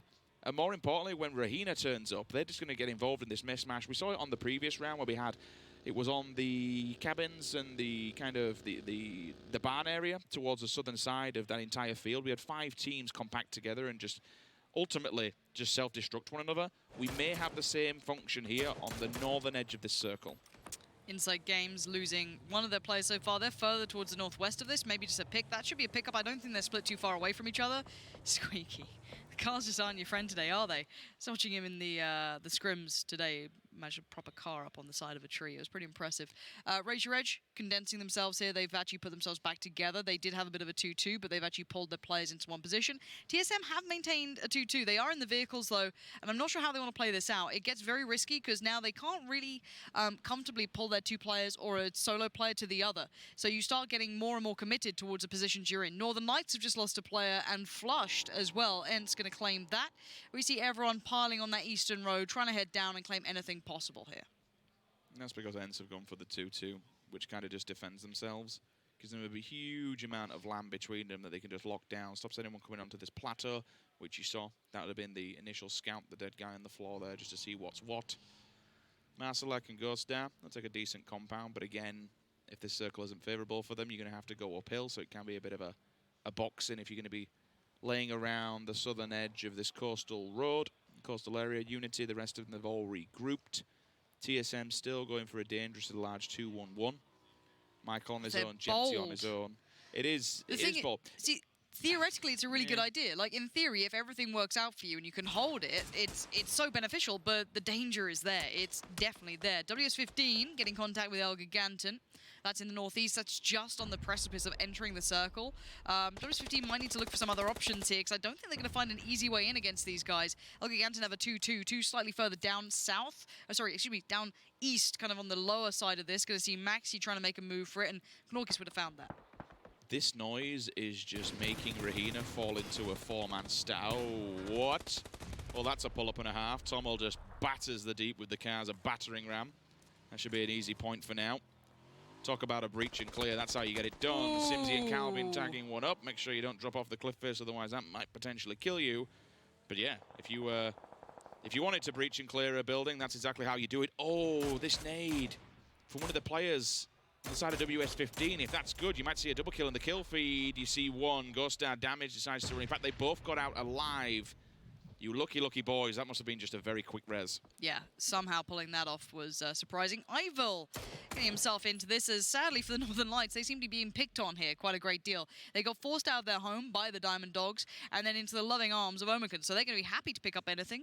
And on the other side, this is all going to get very dense. It should move in. It's actually gone slightly further. Well, not really. It is a little bit west, but this pays well for Raise Your Edge. And Na'Vi have actually got a good bit of room here. Should we see what the decision is from TSM? Because they've been holding this 2-1-1 for a while now, so I'm wondering, do you keep holding this, or is it too fragile? These buildings that Michael and Jempty have a hold of, I don't think honestly, they can. I think they need to get in the vehicles and get back, because This could be a if crash. Brexico and Fex get pushed upon, which is very likely if ETG Free turn MP, in, yeah, they're pulling up. Here we go. 2 Let's versus see. 4. They need to hold this down. This is a theory. Let's see if they can execute. Brexico finds one. Will ETG continue to commit? It looks like they will. Fire from afar is going to put the pressure on. Fex needs to lock this down. A little hungry on the flush there. Can't get it. And there goes IG picking apart Brexico. This could be the mistake that cost TSM a great deal here. They needed a good performance, a solid one, and the split could come down. Michael's pulling up. They're sending in reinforcements. Jempty's coming in as well. Fex's nade slows it down by at least getting the flush. That removes the ability to get the revive. Brexico is still standing-ish. Well, he's hands and knees, but he can be picked back up, so they can stabilize. They've pulled their players through, and now they need to consolidate what they were doing before. This is still recoverable for them. It's still okay, but it's far from ideal. You don't want to be sitting in this position right now, nades raining in, and everyone pressuring you down, but they're going to hold it here for now. They wanted this free and clean, right? You needed all your players here, and that's what the idea was. You could see, or at least if you was watching the map, we saw 2 players moving back to help this out, but ETG just turned up unannounced. They get the initial frag out of it, so they put the numbers advantage in them, but they do only have 1 compound. Yes, it's more uphill to the rest of ETG, but still, strengthening numbers and safety numbers is very vital. I do have to update you on what's going on to the northeast of the map. We have Unity Rahina in a 2-way battle. WS15 will be coming in shortly, and when they make their arrival, they'll be causing one of these 2 teams problems. Northern Lights still going up against the Diamond Dogs. They'll be holding each other at bay across the roadside. 7, TSM, ETG, all central for now. But I liked what you touched on. Na'Vi, Raise Your Edge, and EYG still all within throwing distance. And again, I may be critical of TSM, but it's also credit to ETG to spot out a split there. And yes, they did lose out on a player, but they've got themselves position. It's how it goes, but for them, prime, right? They found room, exactly. So it's not just the fault of TSM. They read the split very well, and they've capitalized to get some room. For TSM, they may be a little bit muted going forward, even in a central position. 7, not bad, are they? Yeah, Northeast is going to get tricky now between these, I guess, 4 teams, because ELG, they should be okay coming in on the South. I don't think they're going to have too much trouble. For TSM's problem, it's what happened to Brexico. It's the fact that IG have a bit more elevation than them, so even if you're inside the buildings, they are going to be able to knock you with the minis and every scopes and guns that they're going to be using. Every single time they'll try and maybe poke onto ETG or try to take a battle against them. You're always going to have in your mind that ENCE and IG are overlooking your battle. They have full Overwatch behind you. It really limits your movement, and it really limits your ability to actually even spring trap and spring a fight within Raise your them. edge. But thankfully, the circle has been kind still. Go time, look at this. Look at TSM. They get the 1 knock, and it might be go on this one. Yeah, they're instantly trying to find Lyram might be dead to this. No, somehow stays alive. Those nades didn't quite find the place. We do still see 2 players standing for ETG, but the swarm is there. TSM just want this. They don't want to mess around. They need to trade effectively and make sure they don't get picked up. There goes the Molotov. ENCE in the back. Now they need to be careful where they're going. He's burning alive. Got to be very, very cautious. As 2-1-2 just found Brexico. Brexico just got knocked as well. So, oh no, the molly. This is deadly. TSM burning alive. The house is on fire, and they need to keep themselves standing here. Is there going to be a crash? Teams now flying past the Diamond Dogs. They're going for a bit of a swing on this. Do they pull up? Do they try and get it? They're moving in. The Diamond Dogs are looking rabid on this one. This is a huge amount of points. Nades are coming out. TSM in the middle, and ETG hold the back lines. They're back up to 3 players. Oh no, this could be devastating. Michael's gone down. Where's the next kill going to come from? 2-1-2 gets one on the trade, but TSM fall like flies. Brexico is trying to hold this together with everything he can, but they are surrounded on all fronts. The Diamond Dogs are so confused. They've turned up to what they thought was 1 team. It's ended up being 2. TSM smashed by the wayside, but ETG lose 2. Michael bleeding out, hoping for dear life. Brexico, that was the 2nd knock. Next time he goes down, he is dead. It's as simple as that. How are they still getting these revives in? It's a miracle. Oh, that big nade. Oh no, it was a team nade. Himself. Oh no, it's What's worse he than a done? 1G. That's just awful. That's the 1F. What in God's name was that? Ivel in the kill feed down below. Picks up 2 onto Unity, and this is what you're going to see with a team like this that likes to get involved in these maps, specifically this circle. Diggory just got the diamond dodge. Wait. Where's that from? That's the Ents are pulling up on this. Down. Yeah, they're on the hillside, not too far away. So chaos. Now this area is mad. Michael is still knocked. He is unrecoverable at the moment, and TSM are looking still in a spot of bother. Picked up, back on his feet. They are sharing these buildings. This is madness, Rich. ETG need to be dealt with and dealt with now. Simsy finds Diggory at distance. He's a man who can, with a marksmanship like that. Can 98 we've seen before. Sniper rifles, he's damn well good with them. First team goes out, it's unique. Unfortunate for them, that was Rahina. Rahina done well to take that out because they've had to take that fight to be able to get inside the circle, but their job won't be done because they're still outside. Constantly playing against the white for this area is so deadly. 7 Unity and Omicron are still waiting their arrival. Back to the fight we go, and we have to sit here for now. If we see something else, we will go to it. I'll give you an update. Up in the north, WS15 and IG about to go down. That fight will ensure very slowly. There's only limited places that WS15 can go because they're outside on the white. IG could move in and take advantage of that. TSM, back on their feet. God knows how. How are they surviving this? I'm pretty sure that's 4 knocks now. Yeah, between easily. Them. Fair play if you can make it happen. And this is the situation and scenario I was talking about. WS15 have to make the run. Look on your screen. Pixel is going in for the flank. He smells blood in the water and he wants to finish this team off because if he does, they have the entire lay of the land in the north for themselves. Yeah, they're trying to find it before Na'Vi does. Pixel has found Azrin, but there's still, I think, 1 alive at bare minimum for WS15. It might be 2. No, it is just 1 standing. Offstring does get a tag, but not the frag he's looking for. Desperate for a revive here, but 1 nade could do some real dirty work on him. So as we speak, IG are closing in. Oh, I thought that was a nade. I thought it was about to bounce. This could be deadly. They're all sweeping and clearing, and to be honest with you, it's the best play. Get rid of these, and it's a big job done. Minor response damage is done on both sides. Nice underneath. Shot. Just a little peek. Crouch down, hits him in the head. GG. Free kill, they can get him back, but the health is not looking good, and it's not looking good for Nookie either. Poor old Nookie trying to make anything out of it. Just down to bandages, you can see. Fully stimmed up, but yeah, I don't think he's... Oh, Ivel's literally just to his left. And to his right, he's got 7. Like, he has to try and take someone down with him. If he can flush, that's worth it. There we go. Takes one with him to the grave. Ivel probably frustrated with that. That's a real kick to the teeth. But what a weird and wonderful game we've had. This stalemate is going to be horrible. None of these teams can really leave this position either. TSM, how are they alive? I don't know, but they are resilient. Now, Ents, very centralized here, but the East has not resolved perfectly. It's perfect in between 7 and where they want to be. Omicron down to T-Bone, working his way on the south. El Giganton still in the south. The nade is good. Tizarin's going to be pretty pissed at that. Crabbe's going to push on 12 HP. It's enough. He's going to survive.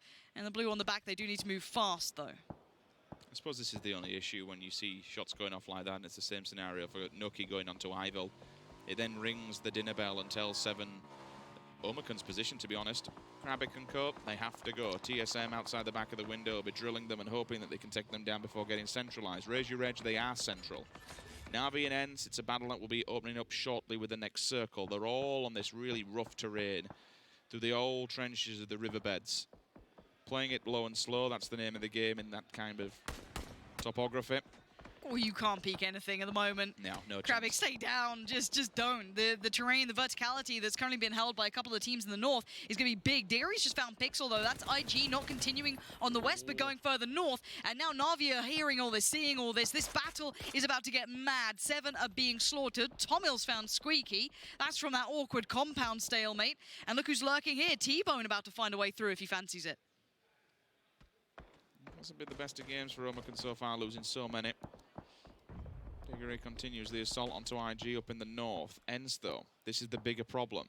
With all the noise that they are making, Na'Vi is creeping. I don't know if they've shown their hands yet. Speaking of showing the hands, he gets the gun. T-Bone picks up 1 point. How many more can you do? How close are Na'Vi to Ents here as well? Yeah, they're getting closer. Yeah, I've been watching it on the map for a while, and every time Ents goes into a fight, they just move about another 10 foot forward. And I think Unity might have just spotted out Ents as well. My Marselect spins on him.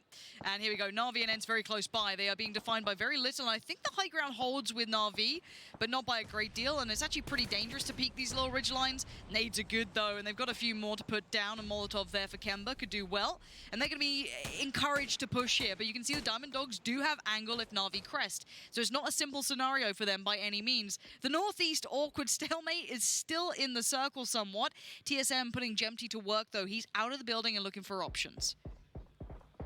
The bigger question I need to ask is, all three teams that are in there, did they realize who's standing and how many players they're going to be fighting when they get out? I mean, it was a mad scrap, and you don't have your coach behind you during the actual games themselves, so it would take an IGL with a notepad to be writing this down, even potentially a dead one.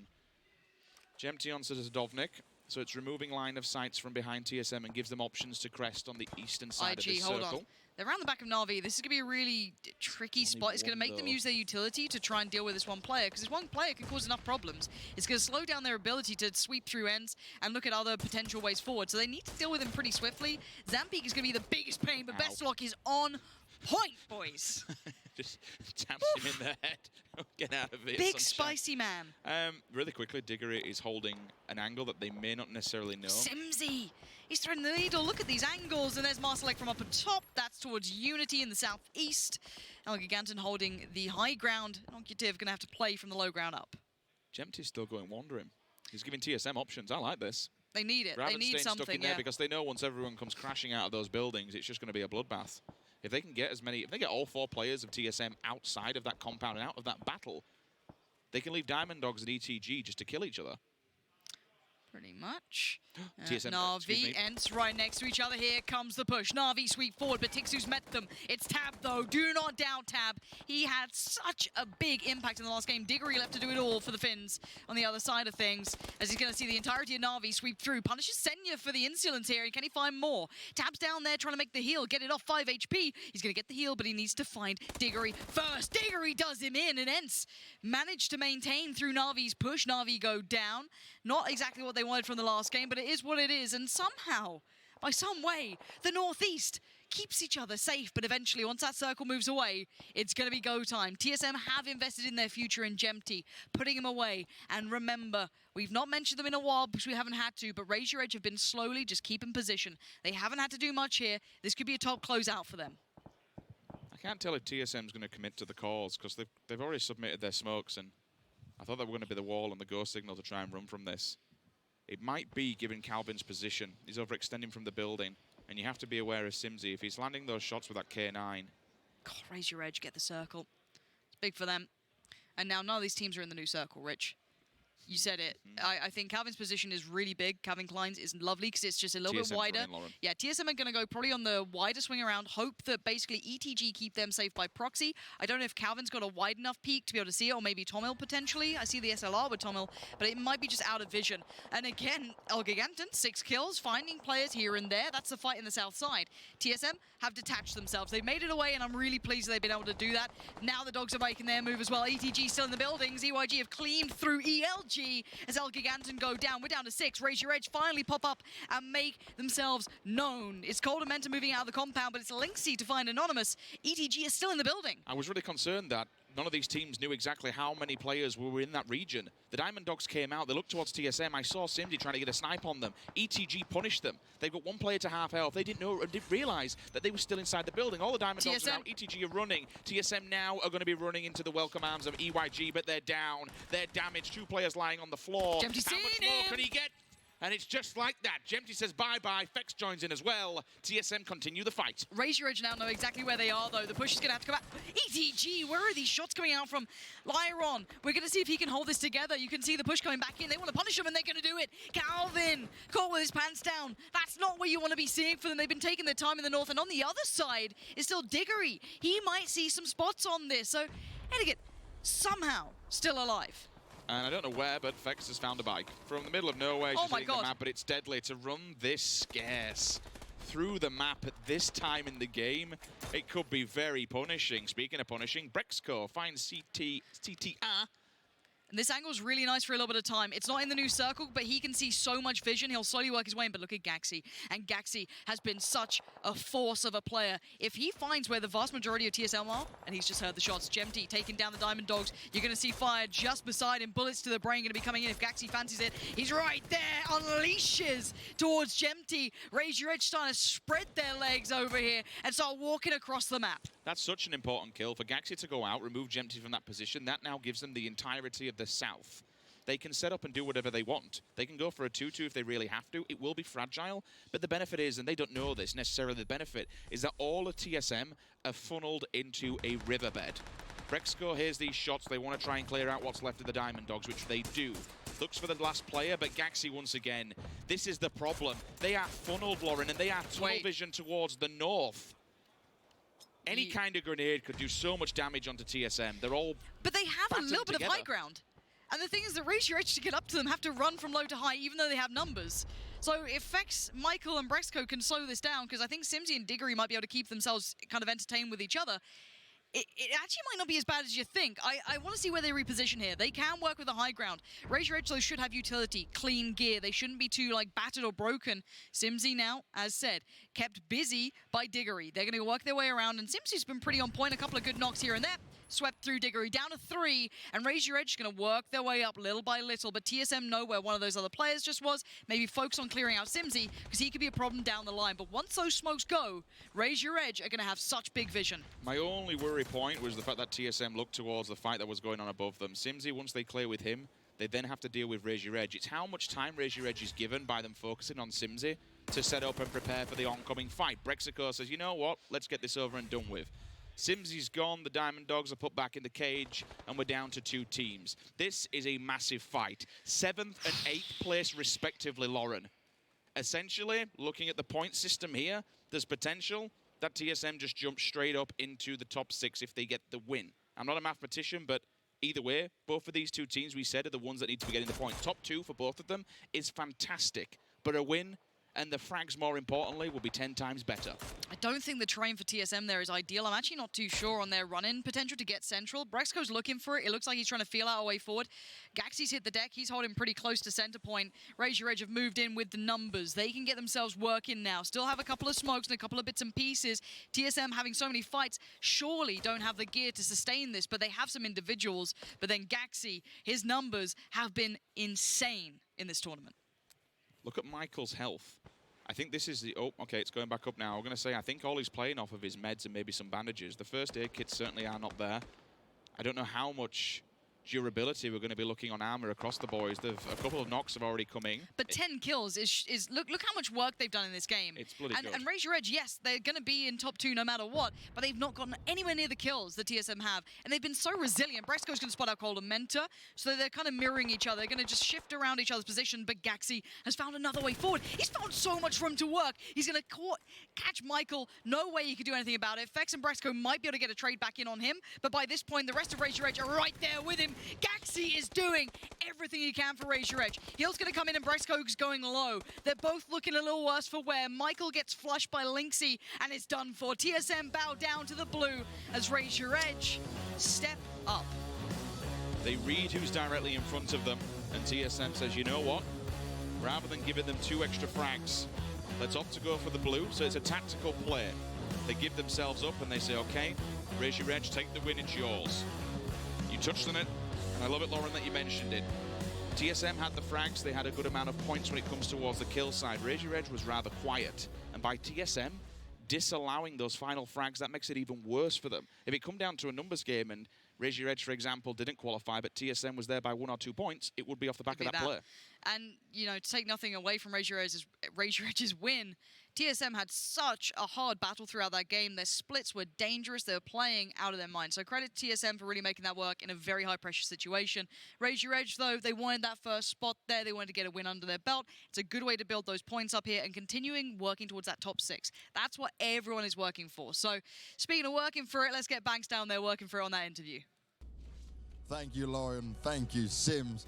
I'm going to go with you again, Lynxy, because it seems like your teammates don't want to talk to me. It's only you the whole way through. But 54 points before this game, right? You got Gaxi popping off all of yesterday's 17 kills across the board. You take a win here, but it's not as many kills coming into it, but it was still a very, very well thought out fight. How does it feel after all of that? I mean, you know, we got quite a few circles there again. We the only fight we ever really had to take was against TSM at the end. And, you know, they denied their 2 points. They obviously didn't want to take the fight, which is their choice. But, you know, we'll take a win. And so you do take the win, but it's now about getting more points on the board, right? How are you going to change that in terms of game plan? Because we've seen Gaxi pop. We even saw him sneaking around there at the end as well, being able to upset TSM. Yeah, I mean, Gaxi's kind of just killing everyone. I mean, he's on 19 kills or something right now. He's going to top frag this tournament, no doubt.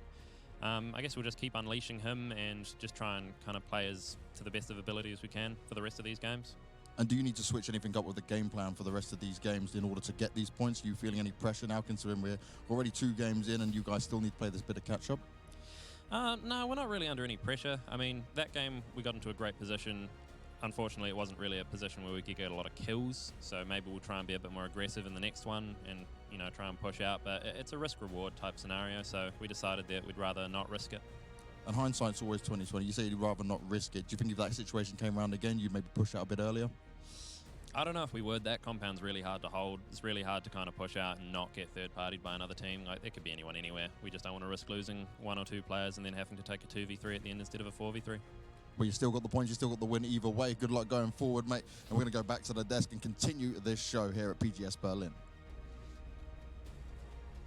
Another good win for Raise Your Edge there. That's going to push them far up the points. But also TSM as well, bagging big points here to be able to move up the table. It is looking like a very limited few horses race now as we do push into our next 4 games. Mr. Froz, Mr. Avenger, what are your thoughts?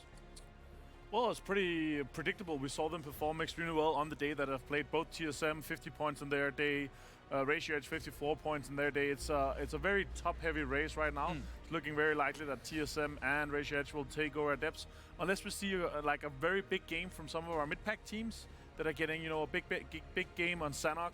10+ kills with a win or something like that. That is the kind of sizable amount of points they need to take away from Sanok to be able to take it home and reel it in on the Angel. I mean, we talked about Raise Your Edge and TSM before this game as well, and what actually happened. But we also saw early on actually a little bit of crashing. This compound here, we had Etiquette, you had Rahina coming in, but you also had TSM.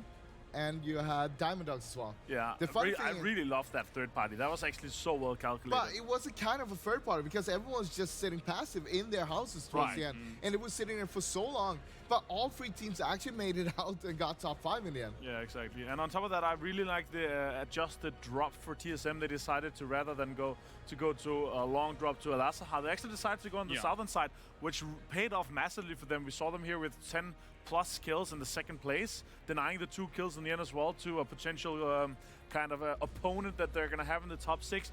Extremely well calculated by these guys. They are going to have more points than Raise Your Edge is going to end this game. Points coming in, and we have actually quite a distribution here to start things off. 9th through 16th, unfortunately for Northern Lights, 0 points to them. Let's look our 1 through 8. Up towards the top here. Look at that. 19 points for TSM, despite not getting the victory. The 10 kills does trumpet over Raise Your Edge Gaming with the 12 points available to them. Diamondogs 10 points, not too bad at all. Not bad at all. I mean, getting himself 5 kills, but you also have a few teams like Ans and Eleganten that is also chasing as well. And I mean, they need every point they can get. And still, if they can average this, it's not going to be enough. They need to step it up a little bit more. But actually, if they average this and get like themselves 1 win, a big win or stuff like that, that's going to push them up. But oh my they can't God, just keep on going like this. I like it. 5-6-6 for the Dirty Dog Tommel. I love it. The community meme is there. Not the Diamondogs, the Dirty Dogs when they do bad, but Diamondogs when they do well. I like that. Yeah, the eyebrow, ever present, powerful also, stuff. If Elgiganten, Omaken, Inside Games, if one of these 3 teams get a big game on Sanak here, they're gonna be on par with points with TSM and Raise Your Edge, and it could potentially be like a 3-way fight for the last 2 spots rather than just the 2 teams taking over at Depths and Tornado Energy. It could also be interesting. We know from history that Omaken is one of the greater teams on Sanok that during PL, for example, they were one of the top teams together with Liquid and FaZe. So, Right. I mean, and they needed points. If they're going to do something, this is the time to pop off right now. Right, but they're going to be sharing most likely the quarry rather than having it all to themselves. So they're like, we'll see how much space they're going to take.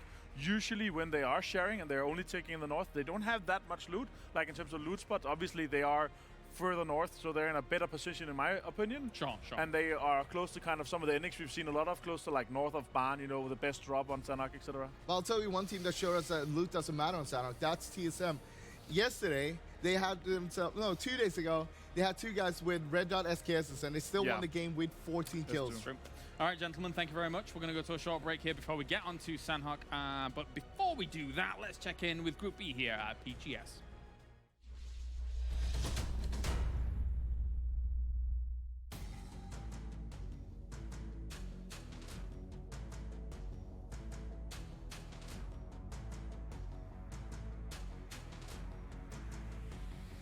Первый день сдался неплохо, не считая 2 игр, которые мы просто так залили. Мы найдем свою игру к следующему дню, и все у нас получится.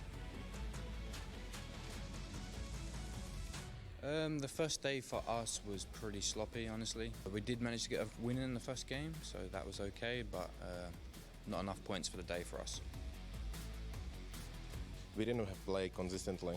We played like from 0 to hero to 0-0 and back to hero and back to 0, unfortunately. Dünkü maçları izledim. Rakibimiz C grubu gayet güzel oynadı. Bugünü sabırsızlıkla bekliyorum. Тимам, который меня удивил вчера, это, скорее всего, была команда Exalt, которая забрала 2 игры. The team that impressed me the most yesterday was Exalt. I think they played great. I think they ended with 74 points or something like that, so they played super well. I think that no one knew that they were gonna be first after the first day, so definitely Exalt. Ошибки были у нашей команды, в принципе, только индивидуальные, кроме некоторых моментов. Но, в принципе, мы их пофиксим. Oluşan boşlukta bir tık analiz yapma şansımız oldu ve karşı rakibimiz C grubunu da analizledik. Tabii ki de bizim de planlarımız var. Bugünü sabırsızlıkla bekliyorum dediğim gibi. I think we just had to play more as a unit, more like synchronized and together. A bit more confidence as well in our play. After we had a few like low point games, our confidence sort of went a little bit down, and we just played, as I said, sloppy. So yeah. We were maybe a bit nervous and a bit stressed, and we kind of outplayed ourselves more than we got outplayed by other teams. For Sunday, I think we just need to maybe calm ourselves and just play simpler in the late game and just do one thing at a time.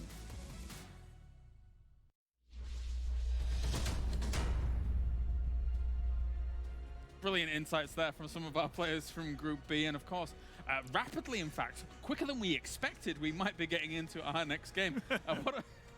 What a coincidence. What a coincidence. How did that happen? So excited to get into Sanhok right now. I'm so excited. So, gentlemen, we've only had 2 Sanhoks. Oh dear, what a meme. We've only had 2 Sanhoks throughout the 2 days, of course. We've got one more coming now. What are our thoughts going in Sanhok for these 2 So we've had a groups? Northwestern ending, we've had an Eastern ending. Yep. I want to see the Southwestern one, so we've had like this spread out. I don't want to see another Northwestern one, because that's just going to feed TSM way too many points. All right, here's the points as they do sit so far. TSM and Razor Edge got a lot of points from those games, and now Adept and Tornado Energy. 66, both of them. Yeah. Wow. Well, so TSM actually has 10 more kills than Rai has. So if it comes to a tiebreaker, it's going to be TSM at the moment taking that spot. But it's, I mean, we're talking 7 points, 8 points here to make it to Adepts, and 10 more. They're going to pass them. Yeah, it's to the point where now you're like, if you're Adepts in Tornado Energy, you're not sweating, you're just like accepting your fate. It's done, basically. Unless something ridiculous happens in the next 4 games, which, you know. Well, it could happen, because Sanhok is one of the maps where we've seen people actually popping off and getting a lot of their points from. You know what I want to see? I want to see Inside Games, Diamond Dogs, Omaken, or Elgiganten, or ENS, or Unique, like any like pop off on this. Yeah. So it's going to be half the so it's going to be exactly. So it's going to be a 3-way run for the 2 spots rather than just the 2 teams taking over Tornado and Adepts. I mean, it makes it quite more exciting if we're gonna have those teams popping off, because it's gonna be so much more even. It's gonna be a nail-biter towards the end, I think, no matter what, honestly. Imagine we go into like the last 2 games and they've already passed them, and they like if TSM and Rai wins the first 2 games or the first game in Arangel and Sanhok, and they're just sitting there, yeah, we qualified already. So the last 2 games, it's everybody else that has to make like 40 points to make it into something like that. I mean, you also, like, sure, top 6 will make it to PGS, but it's also seeding depending on what where you finish. Exactly. What I really like though is that we've heard kind of that we say the players are saying, you know what, we like playing 18 games, we like playing more games, but already now, after the amount of games we've had so far, BO12 is looking like it's exciting first of all, but you can see already who are the good teams, who are the teams that are establishing them throughout. Yeah. Very early on, they're establishing kind of dominance in the top, and I really like that because that really proves that RNG is not as a big a factor in a BO12 than the players might have thought of. It's not just a normal BO12 either, because we have 3 different groups with overlapping, they're changing up. The jostling, So that also makes it a bigger factor that you got to play well for a very few games with some of the teams. Right. Quite the sprint indeed, as all of our teams are getting ready. Some of them were sat there very early into proceedings here before we get into Sanhok, of course. But you've not only got to think about the top 6, there's also actually some money on the line between 7th through 16th, right, $4,000, and then 17th through 24th, $2,500. It's the bottom 8 and then the 10 that doesn't make it, right? So the 10 that get the 4K. So yeah, definitely definitely a chance to make the difference. We have some teams that obviously are playing today. You sound very weird there, Froz. What? We have some teams that are playing today that that could make it into the $4,000 rather than $2,500. So Yeah. there's still a lot to play for, even though you might not have a chance to make it in top 6. I mean, also, you're here to gather some experience. Even if you're not going to make it, you want to make sure you get as much experience as possible. You want to win the games, show up big time, because who knows what's going to happen after the qualifiers. That is true. Definitely so. Inside Games trying to push themselves up while all of this is going on, as TSM looks pretty comfortable in their position so far. All they need to do is get a little bit more under their belt. The Polish squad in El Giganten, they've got a lot of work to be doing here to try and catch on up. Currently sitting on 13th place with, 16th place with 38 16th points. place, yeah. Gig. Yep. So they're actually in, even though they're playing today, they're already in the 4K. The rest of our bottom 8 is inhabited by the teams that are playing today, some that have only played 1 day. Hence, another team that could pop off this game and potentially contest for our top 6 spots, but they need to definitely step up now or the next game. If you look down towards the bottom there right now, it's pretty even right now. You have 7 on 39 points, Omak in 39, Elgant 38, Northern Lights 37, Ends 36. These are some of the teams that we know can actually just pop it off and they could make it in. Right, so our closest contestant or opponent for the other teams right now is Inside Games, 47 points. They are 19 points behind our 2 teams, TSM and Ratio Edge, that is very close to our top 6. If they are, like, if Inside Games gets a 10, 15 kill win now, they'll pass them if the other guys have a bad game. That could be extremely interesting to see. That's why every kill is so important right now. We only got 4 more games, so I mean, every point will matter. And we saw TSM, they know that. Towards the end of the last game, 2 guys going out to just deny themselves in the blue, make sure that Ratio Edge doesn't get 2 more points. I mean, that would have been Ratio Edge above TSM in the current leaderboard, but right now, they're sitting tied there. TSM is above because of the kill count. Just a few moments before Sanhok begins. Any kind of final thoughts before we get there? Ross? It's going to be nice to see. This is kind of the joker map that Martin usually says. We see people popping off here, getting himself a lot of points. It's going to be interesting to see. Are we going to get a team getting 10 plus kills on this one and the chicken dinner? Yeah. Who will that be, and where they're going to be sitting on the leaderboard after this one? That's right. Northern Lights at the moment trying to push on up with the points as well. It is getting very serious here as we have 4 games remaining. You can see the playing path away. We got it. Froz, it's your turn. Go to the commentators. Do the throw, Froz, quick. We're going to Sanhok. Everyone's throwing apples, and we're going to the casters right now. Sims, pass it. Take it away. Take us to the jungle. Damn, that was pretty good. Watch out, James. He might just be coming for your job, bud. That's pretty hype. I dread to think how Matt would follow up on that. Hello. It's me, Mr. Din. And it's time for the plane. This is going to be your 3rd game in your final round of Sanhok as we go into this one. Martin touched on it perfectly. Teams need to advance and excel here and pick up some points, because when we go into our last 3 rounds of Erangel, what you can take away from these third ones put you in a really good position to jump into that top 6. If you fail now and you're outside of maybe even that top 10 to top 15 location, it is going to be one difficult run. You're relying on teams making mistakes, teams not picking up points. It's all going to come down to numbers, and it's all going to come down to minuscule numbers at that. 5, 10 points. And for example, TSM giving up 2 players to the blue in the last round, that's exactly, like, that's the vital, that's the way to do it. You don't want to be throwing away when Raise Your Edge is basically knocking on the door. Scary times, and this map does it quite often to a great deal of kills. This is the map where, you know what, placement, yeah, it can help you for sure, but the amount of kills you can just rack up on this. Oh, Hot hello. drop. Hiya, boot camp. Let's have a look. We got Unity and WS15, Lobster, and a couple of the other buildings. I guess the lion's share of this, you could argue, is currently with WS15, but the outskirts can be pretty scary too. Snoopy going to take a little bit of a lay down. And the team I want to think about as well is Omicron on this map. They can be real deadly, and this circle is not bad for them. It's still a little north, but WS15... playing pub games right now. They're just hunting them down if they can. Already got the vest, already got the level 2 helmet just coming in. They're in a pretty good position to take some fights. At least Asverin is. I don't know about the rest. They're a team that could cause others many problems by just not giving a damn anymore. They're in dead last, Laura, in the 24th place. I don't want to be disrespectful in any way, shape, or form, but you'd have to assume they cannot make top 6 now. Yeah. For them, they can ruin people's lives. That's the... It's a danger. It's not very nice to see, but unfortunately that's how the cards sometimes follow. You might as well go out with a bang, and why not go out fragging out and having a bit of fun? Doing something like this to Unity, I mean, hell, they're also in 23rd, so it's a bit of a hop, skip, and a jump, to be fair, from the top. So if they kill one another, well, it's stopping points going to other teams, but at least they're not doing it to the top teams. And just very quickly, for you guys playing along at home, we'll come back to that in a sec, 'cause we had a little bit of contact. But if you're wondering where the likes of Liquid are, for example, why they're not doing it, they're not in these groups, and they're already in a very good position points-wise. So they're okay. They don't need to play today. Don't worry about them. They're sitting very tip-top here. A little bit more contact. FaZe already qualified as well. So some of the teams, you'll see it on the scoreboard once it comes up, the leaderboard. You'll see the points. The teams that are phased out, they're in this kind of like darker color, for example, they will not be playing today because they don't need to be. They have already done their 2 games. Now, into this one, Asverin.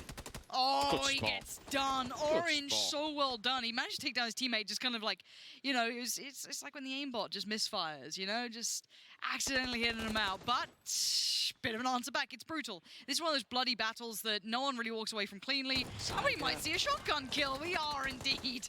It's a little rare and it's a little bit naughty, but it does enough of the work this close range. And both teams get left in kind of an awkward position. No one's happy about this, really. Oh, it's a public match. It is. It's a a public match. Throw it down. Hope for the best. No one's going to win when you're coming out of boot camp. But both of these teams, 23rd and 24th, respectively, hell, it's just one of those things. We'll take a look at the bigger picture then and where teams like to be lying and where we're going to be seeing. We spoke about the same scenario yesterday, I do believe. Raise Your Edge. Over by the ruins, they'll have to come across the water. Partially empty, thankfully, no FaZe clan here taking residency. And then if you are wondering where FaZe has been all weekend, it doesn't matter for them. They've already qualified. They're going to Berlin. They've got a ticket. They booked it based on the PGC 2019 performance along with 3 other rosters as well. Just seeing a cheeky knock in the kill feed.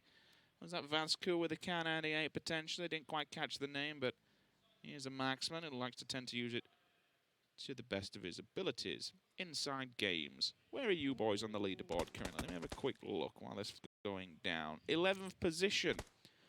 All right, so certainly within right next to each other on the board, basically. Yeah, Diamond Dogs on the other side, just below them, 44 points. So I'd love to get these guys out of their way. Tom Ilsnade going to do some good work towards Zampeak, removing him from that rock. The rest of IG are further up. Wait, what? Wait, where the hell? What? Oh, shit. Get a replay on that, because that's TSM now. Saying this is a great map for them. Technically, it doesn't really matter, but you'd imagine they wouldn't go out in last. What in God's name just happened? Please, someone show us if any kind of replay, any kind of information, because that is I know that TSM, catastrophe. I think we're heading towards that boot camp side, and Northern Lights might have just battered them. They've just been murdered? Yeah. Well, that's... they've dropped a bollock there, unfortunately. You needed a high placement here going forward into the last 3 games. You're going to have to do some serious work, boys. That's the thing. Like TSM, they had that big kill game. We know they can do it. That's fine. But you don't want to put yourself in a predicament where you have to keep doing that. You don't want to go into Erangel going, right, guys, we cannot drop the ball anymore. Because if you look at IG, and I guess if they push hard, if they keep pushing hard on this, the gap can be closed. It can be caught up. It may not be likely. I think IG have actually disconnected with that scuffle with the Diamond Dogs there. That's 2 0-point games, Lauren, in 3 matches. Feels weird, man. Feels TSM, man. Oh, no. And again, we don't like to give favoritism or anything like that. We're just trying to see how monumental this will be in the long game. You only have 6 more games. We only had 6 more games coming into this. Let's have a quick look. They just got battered. That's it. It's that. simple as it is. They just got caught the hell out. There's no magic beauty to this. There was no response either. It was clean. Still standing. Northern Lights just completely outdid them. I think they got a little excited by the shots and the scuffle that was going down by boot camp, and it's their often rotation route. Northern Lights caught them completely and utterly, whether it be pre-planned or not, I don't know. And funny enough, Razor Edge are right in the same sort of position. Wow, okay, that's quite surprising that all of them went down. Losing 2 or 3 is pretty devastating, but you'd think maybe they could then snake a little bit, try and get into top 10, but... Or even a point response. Something. You know? Wow. 2 zeros back-to-back and a second placement ain't going to cut it. That's it now. You've got to go hard and you've got to perform in the next 3 maps, boys. Otherwise, you are not going to the major. Thank you again to the production for hitting that replay up for us there. Appreciate that one. Like to see it. And I don't blame them for missing it because you don't expect those wipes to come out. You don't expect TSM to get wiped in less than 5 minutes. Exactly. It's I don't blame them for missing. And look, guys, chat, we know I'm a critic. You know that I like to flame people, but this time I actually don't blame them. So you know what? Shove your T-Tors up your butt. How about that? Raise Your Edge running a very similar position to this, and I wonder if Northern Lights are set up to catch them again or spot them out on the rundown. Beyond that, everyone else just centralizing up. Not too fussed about the overall positions in this. Let's, if you could, just keep reminding me of who the teams are who can now capitalize off TSM having a bit of a disaster in this one now. Raise Your Edge getting in towards the corner of boot camp. They've made the run that actually... I think TSM were potentially looking towards. Maybe TSM wanted to go closer towards Northern Lights there. So Raise Your Edge got their position now. They can work their way around. The North is going to get quite compacted too. That's going to be WS15. You've got IG. The Dogs have a really nice spot. That's a compound that's often looked for. And Na'Vi out in the East. Big control for them. Compound highly sought after this one. This is where you'll see a lot of endings kind of lean towards you. You're saying this was a very strong position to play from in comparison with the likes of the Diamond Dogs as well. So at the moment, it's kind of playing out as your standard Sanhok game, at least for me, with the circle positioning, excluding the loss of TSM early. This is somewhat of a similar, normal game that you see happening. If we look towards Raise Your Edge and TSM, the ones that are on the cusp, and just looking towards Adepts and Tornado Energy, both on 66 points. So Raise Your Edge, this is now a bit of a revival after coming in first in the previous round. This is good for them. TSM going down is even better. Same scenario as the first one, where it's the knock-on domino effect. The teams that you want to see perform well and perform badly, it's happening. It's all going in your favour. We now have to look further down the field here. 11th, 12th and 13th. Martin touched on it perfectly.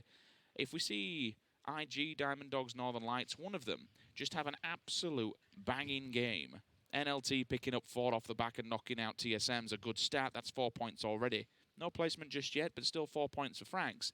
If any of these get up into the 60-point bracket, which is more than accessible, 10 points for a win, couple of points for a kill, then it's game on. Then we're not just looking for teams to slowly do better than Adepts and Tornado Energy. Then we're looking for a 3-way. Then we're looking for 3 teams that can actually jump up into 4th, 5th, and 6th, and potentially even knock out Na'Vi if they have, and it's a big if they have bad games. Yeah. Colden Mentor going to be fed some information off the back of this. El Gigantinar up on that hillside. He's probably the closest port of contact. Just holding a bit of a passive angle. He's going to be fine. He'll probably get a bare minimum flush if they did go down that way, which I don't think they can run anywhere near towards. I think Raise Your Edge would have good vision up that hillside, even with the foliage cover coming in. Anyone else? Omicron, always deadly on this map. A team that I wanted to see more from, if I'm honest. I loved watching them during PL. I think... or kind of, when we got to see them really come into their own, but they haven't quite been able to transfer that ability here. The issue I have with Omicron, it's one or the other. It's hot or cold. Yeah. There's no medium ground with them. You're either going to see them absolutely going off and doing superb things, or they're generally around that 10th to last place. It's infuriating because we know the skills and the capability of this roster. I don't know if it's pressure. I don't know if it's maybe the IGL who's not digging deep enough to pull them into the right position. I don't know if it's composure. I don't know what it is, but the skills are there. The skills and the capabilities are more than there.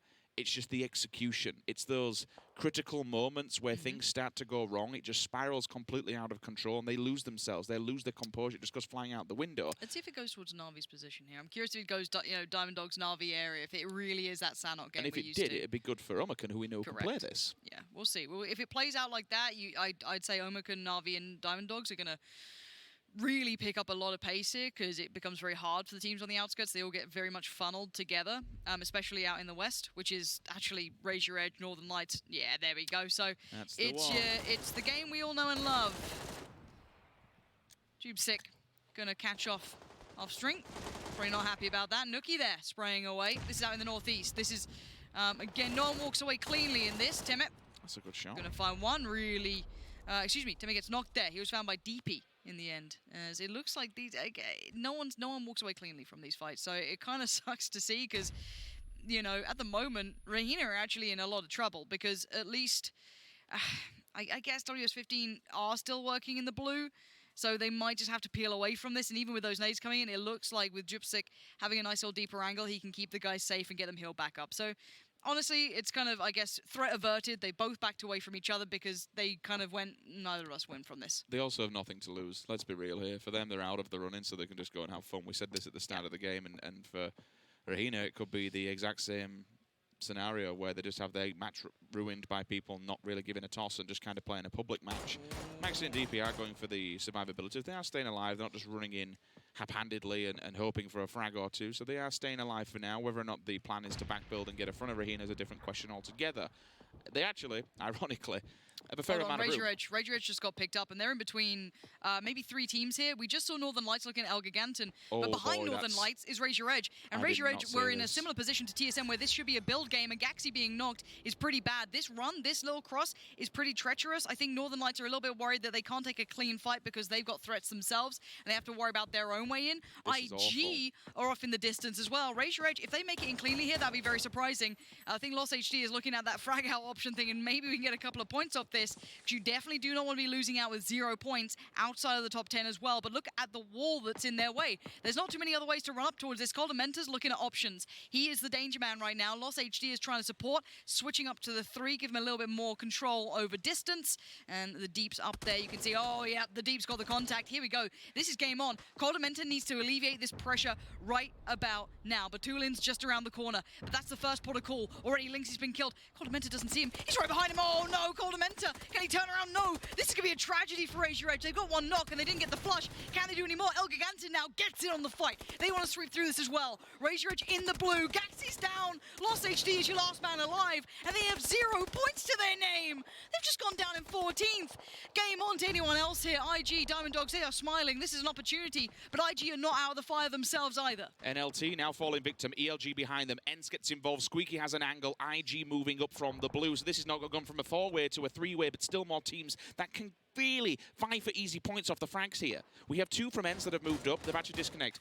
Diggory and Tixu, they've left people standing behind. So that's fine for now. But EYG, they're also getting involved. This becomes another 4-way. All these teams smashing the living hell out of here. The Northwest is a mess. For the Diamond Dogs, this is a chance to jump. This is a chance to pick up some huge frags, a decent placement, mop up what's going on. You can see, and more important for the Diamond Dogs, it could be a bit of revenge on ETG for the last game. It certainly could be. Let's see if they go for that as well. They're starting to build towards it for sure. IG are kind of trading around, but they've been only left with 1 player alive. But free kill apparently still doing work. He may be the last standing bastion and he falls, but he took a couple with him.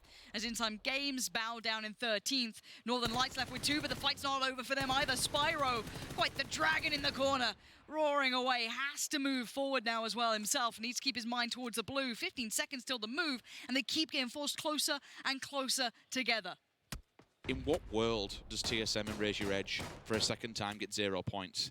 This is complete and utter chaos. This will literally come down to the final game. We might have a 4 or 5-way for that final place going to Berlin. This is, for a viewer experience, it's perfect. If you're an Adepts fan or a Tornado Energy fan, every time you see one of these teams go down, you're laughing, you're screaming, you're throwing your hands up because there's still a chance. Edelweiss now looking towards the sniper. K9 down, it does at least remove and alleviate that pressure from the off angle. The Diamond Dogs, by the way, up in the north, they're re-rotating. They're coming around. They might even make an entry point where Barn is. But There's let's the not hillside remember, there. They're okay. we can't forget the Lauren Navi is just sitting.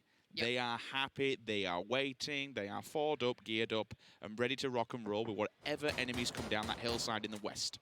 Yeah, this western side is far from resolved. You have 3 teams about to clash quite close by to themselves. 7 there under fire from the hillside. Gonna at least getting 1. Can they convert any more? So Dopnik's already made it up the hill slightly, so he might be able to get some back. But no, it's Tizerin to reply.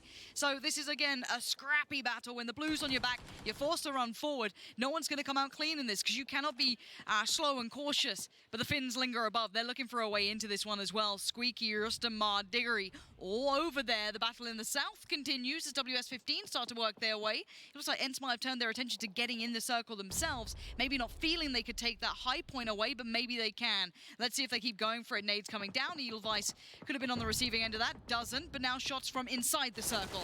That's Omerkan binding their time and joining in. Ents doing the run. Omerkan from down below, just weaving the bullets between the bushes, between the trees. Edelweiss in danger, gets picked up by Diggory. It looks like Ents are going to do anything they can on the way down.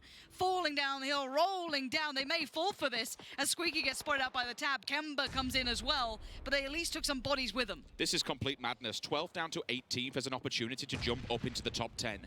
All these teams that are down there in that 30 to 40 point bracket, they can move up to the TSM level. They can move up to the Raise Your Edge level. This is just complete and utter madness. The Diamond Dogs still got 4. They're being quiet, but Na'Vi will be their next point of contact. They have to be careful. Down in the south, EYG, Unique still going at one another, still standing, but for how long, I don't really know. Omerkan, Ents, that'll be the next fight down on the south. Omerkan been slow, but sure, at least they're keeping bodies on the floor, and that's what's more important, staying alive to this final one, because Na'Vi, with them in that main compound, it'll be difficult. Throw bodies at it, go for the retrades, go for the refrags, that'll be most important. T-Bone is extending, you can see at the bottom of the map. Trico, waiting with very little health. Yeah. Done. Yeah, they've got to be a little bit careful here, Omerkan. They're spreading themselves out to try and pick up the scraps of the battles, which is a nice idea. But with WS15 playing where they are, there could be vision had, potentially, which could then cut off Omerkan at the knees. So they need to be very careful with where they position themselves, because they can't cleanly run to that next position now. They can shuffle up slightly, they can just cross the road, for sure, but they need to be a little cautious and not get too tunnel-visioned on this.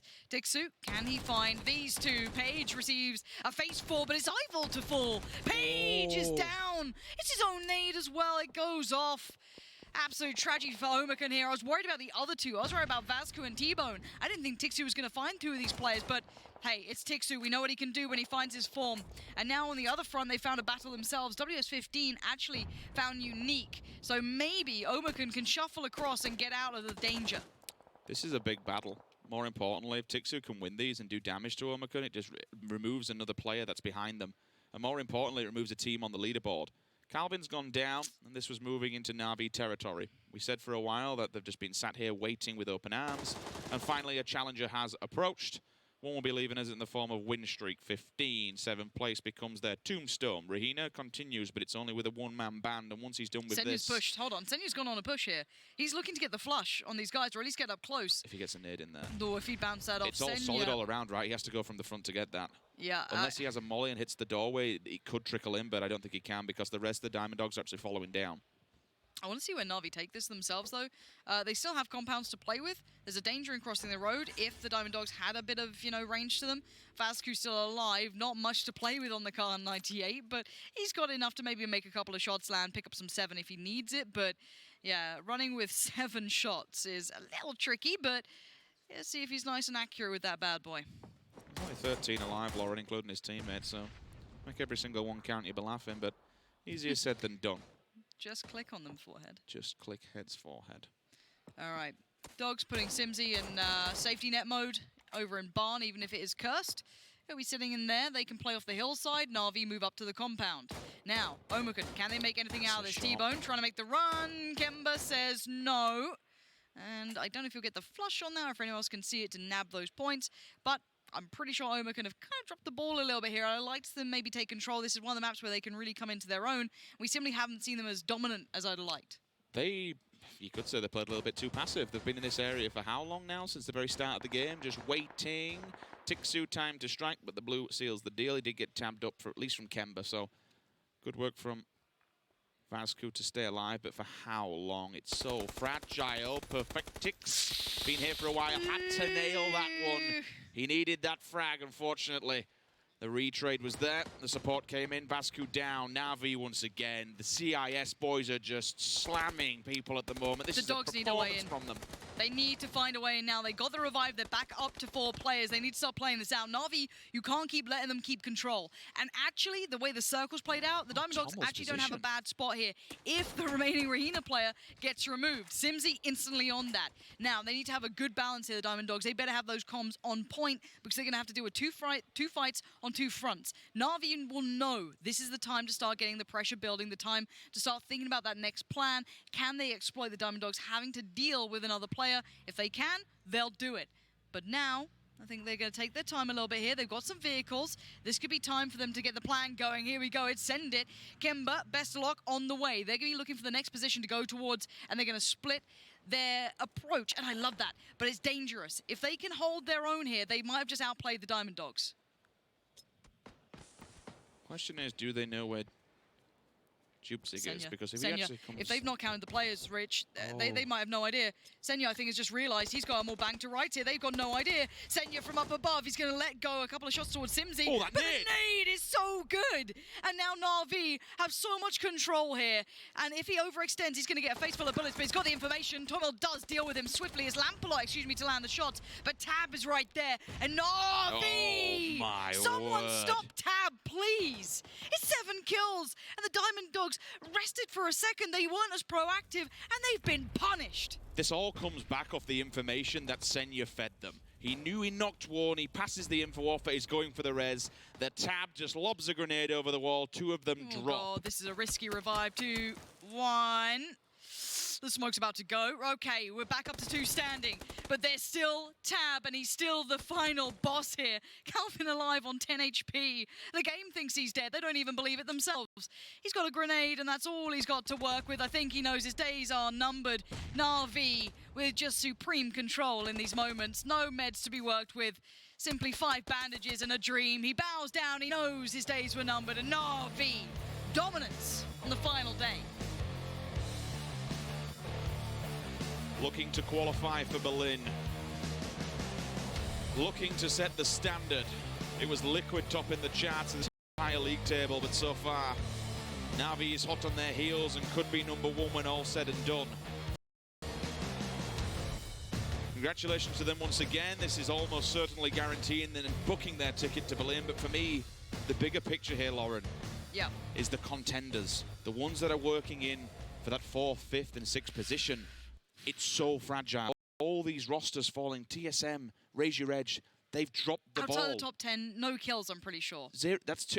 I don't quote me, but I'm sure that's 2 0-point kills for both of those rosters. And when you've got the Diamond Dogs, when you've got Northern Lights, you've got these other little bits and bats that are slowly just working in the back, picking up little bits and scraps.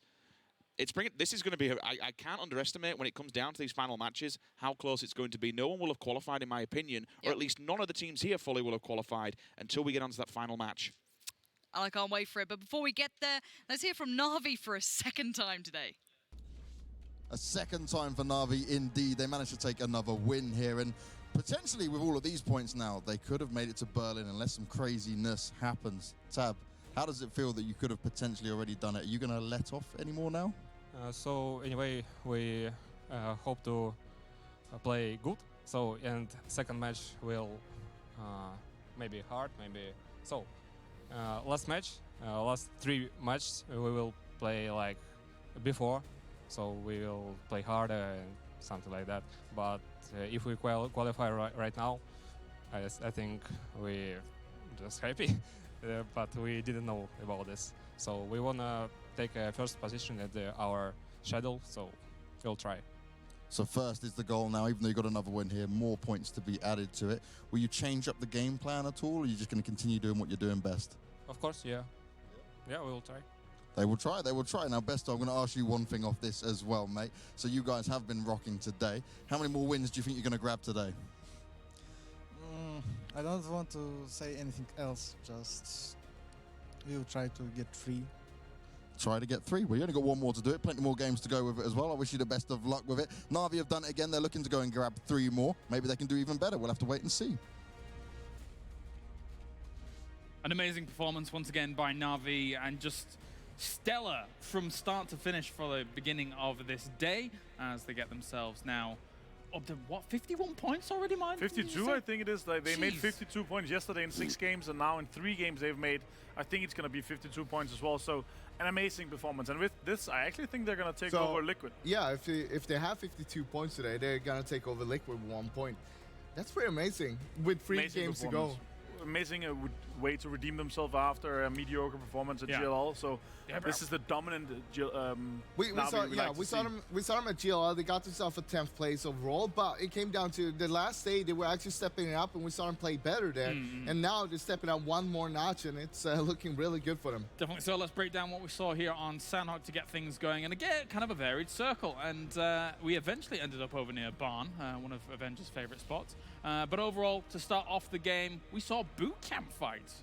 Yeah, a little bit of boot camp fight with Winstreak and Unity trying to clash in together. But you saw also there, TSM going out early, and then we had Raise Your Edge also going out early without any points. Which is extremely good for Diamond Dogs. Diamond Dogs is sitting on 54 points, Raise Your Edge, and TSM is 66, so it's 12-point difference.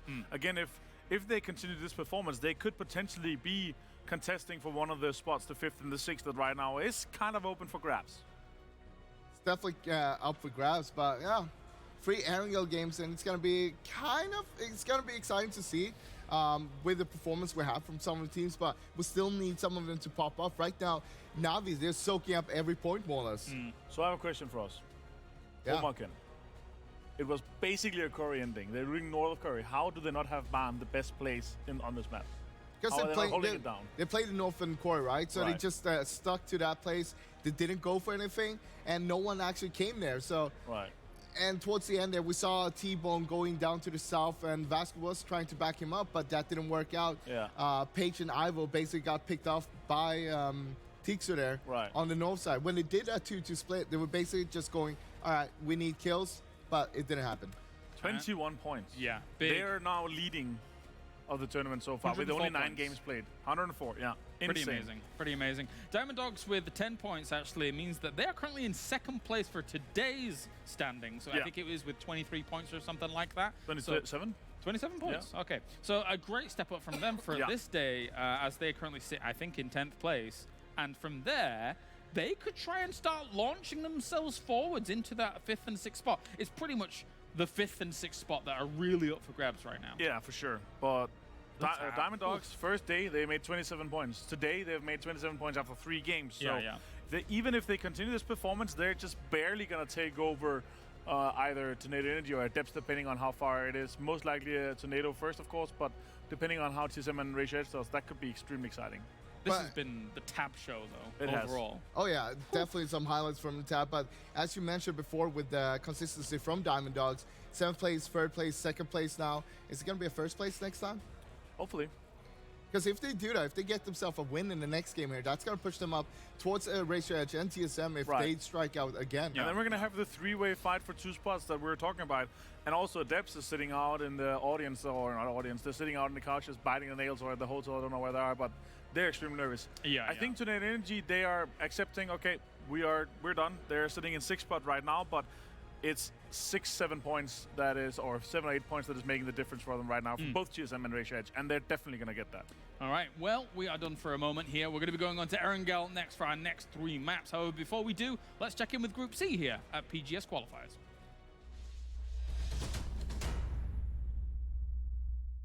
It's actually really nice to be here again. When PEL was here, it's like going back in time, see old friends and stuff, so it's really, really nice to play here again. Ну, на самом деле, я чувствую, что мы должны быть здесь, как минимум, среди всех тех команд, которые участвовали в квалификациях, мы должны были проходить. Вот, в принципе, я надеялся, что будет попроще, но у нас как-то не удался первый день игровой финала, и поэтому мы на морально-волевых все-таки прошли сюда. Вот, но я думаю, что мы заслужили место здесь. It's exciting. It's a new year. We have a new roster as well, so it feels good to show everyone what we are capable of. It feels pretty great to be back. Like, we've all been here before, we've all played here before, so it's nice to come back here and play again. And this time it's obviously qualifying for a very large tournament once again, so we're excited to prove ourselves. So we played in PL last year in every phase, and we did well there, so we got a slot here. Last year, who are now Rahina. So when I joined ENS, we had the goal to actually win tournaments and nothing else. And the reason why I joined ENS is because the players are actually committed to winning tournaments and actually want to improve at the game. We were technically invited here, but that's due to having come in the top teams in Europe playing with PEL. We were here for PEL Phase 3 and we just scraped in and didn't have to play in the relegations, which secured our spot to this tournament. Я считаю, что на этом турнире, скорее всего, будет супер рандомная квалификация, потому что все-таки 24 участника и всего лишь 12 игр. Вот. Я не считаю этот формат адекватным для того, чтобы выяснить действительно сильнейшие команды Европы, потому что все-таки здесь 24 сильных участника. Возможно, кто-то выделяется, возможно, кто-то более молодой состав, да, не наигранный еще, но для таких квалификаций серьезных нужна более серьезная система проведения. Вот. Это, наверное, все, что я думаю по этому турниру. Надеюсь, что мы выступим хорошо. We expect to make it to top 6. That's first thing, and we just wanna. And second thing is that we wanna continue improving as a team. And I'm gonna predict that it's gonna be Exalt, VGST, and Liquid that are gonna be at least in top 3. I think the amount of time and effort we've put into kind of trying to gel together, the amount of hours we play, each individually and as a team, there's really no reason why we can't do this, why we can't be the top 6, why we can't be number 1. Like there's really no reason, and I think we just need to play our hearts out and prove that we can actually be that number 1 team. We have experience on this kind of format. We have also played on LAN, like we have a lot of experience, so I think that's going to help us. All right, and now we're getting into Erangel for our final 3 games to decide who are going to be our top 6. Gentlemen, Froz, Avenger, when we look at what we've seen in the past 2 days, it's hard to really extract too much from day 1 because the top teams were so dominant on Erangel, and those top teams are not playing today. However, from yesterday, when we take a look at things, you had a win from Raise Your Edge. You had a win from Northern Lights when going into Erangel. So from our final 3 games here, what are we expecting? Maybe a Raise Your Edge pull up and show up? I mean, I think like Raise Your Edge, TSM, these guys, the teams that we expect do well is probably going to do well because they also have a really good loot spot on Erangel. Some of the teams that might be flex dropping, we have some areas that are open if they're able to kind of, if they're prepared very well for today, they could kind of upgrade their loot spot because we have some open spot because some of the teams that were playing yesterday aren't playing today. So I'm excited to see if they're going to be able to swap things up and maybe upgrade some of their loot spots. Obviously, Pochinki is a big one. It's open because Liquid is not here. And Na'Vi takes number 1 spot with 104 points. It's an amazing achievement already. Now, how far can they push it here? Just keep racking up those points. And that's the scary thing, right? That's the scary thing for the other teams that are trying to get in there. They're probably going to continue sponging up a lot of points in the top, both placement and kills-wise. And that's going to leave less points available for TSM, Raise Your Edge, Diamond Dogs, Inside Games. And those are the kind of 4 teams we're looking to maybe see if they can push themselves up there, or maybe ends if they have a great game here as well, or Omakan for that matter. I mean, Na'Vi could detect what team is going to go. I don't think they're going to, like, try to go for a specific team, but at the same time, I feel like they should be more aggressive. They're going to try to take any fights. We saw them in the last game. They tried to display a little bit and try to go for some of the fights. They could just, whatever they could find. What is scary to me, though, is Na'Vi, they're looting Fairbeer. And if we get a military circle, they could do something that they usually don't do. Bridge camp. Bridge camp. Whoa. What do you think about that, James? Sounds spicy Avenger. Yes, I think so too. I also think if we're going to get a middle circle, we're not going to see them bridge camp with the full team, but maybe have 1 or 2 players camping the bridge and then 2 players just going around just looking for kills. I think they'll find DP-28s and then shoot at the boats. Shoot at the boats. Yeah, I think so. No, the jokes aside, I definitely think that they could change some up, but knowing Senja and his style, I doubt it. I think they're going to play their own game, focus on their own game, and see if they can push themselves even further to really prove how dominant their performance has been so far at this tournament. Obviously, they guaranteed themselves a first place. They want to show how much better they can be than Liquid, WGSG, and Exalt, that obviously also had amazing performance, already sitting on the 100+ points.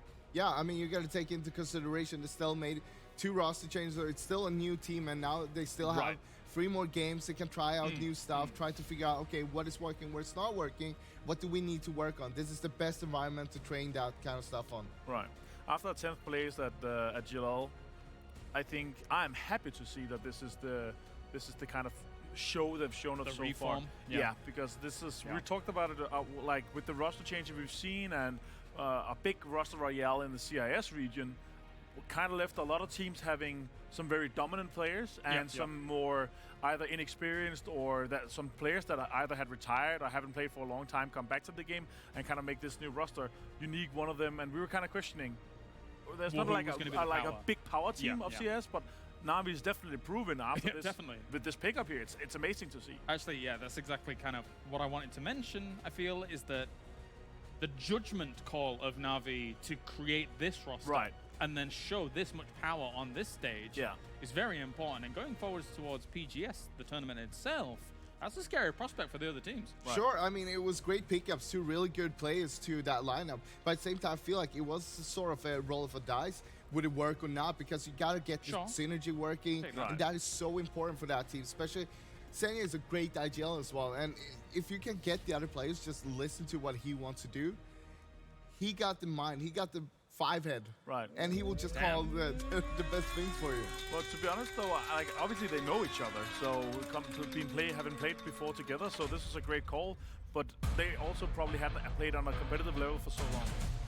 Kick in the guitar, let's get going, get ready, it's time, it's Grassy Pastures, it is Erangel, it's our home, we're going back, and it is 3 games remaining. Sims Pansy, bring us the thunder, it's game time.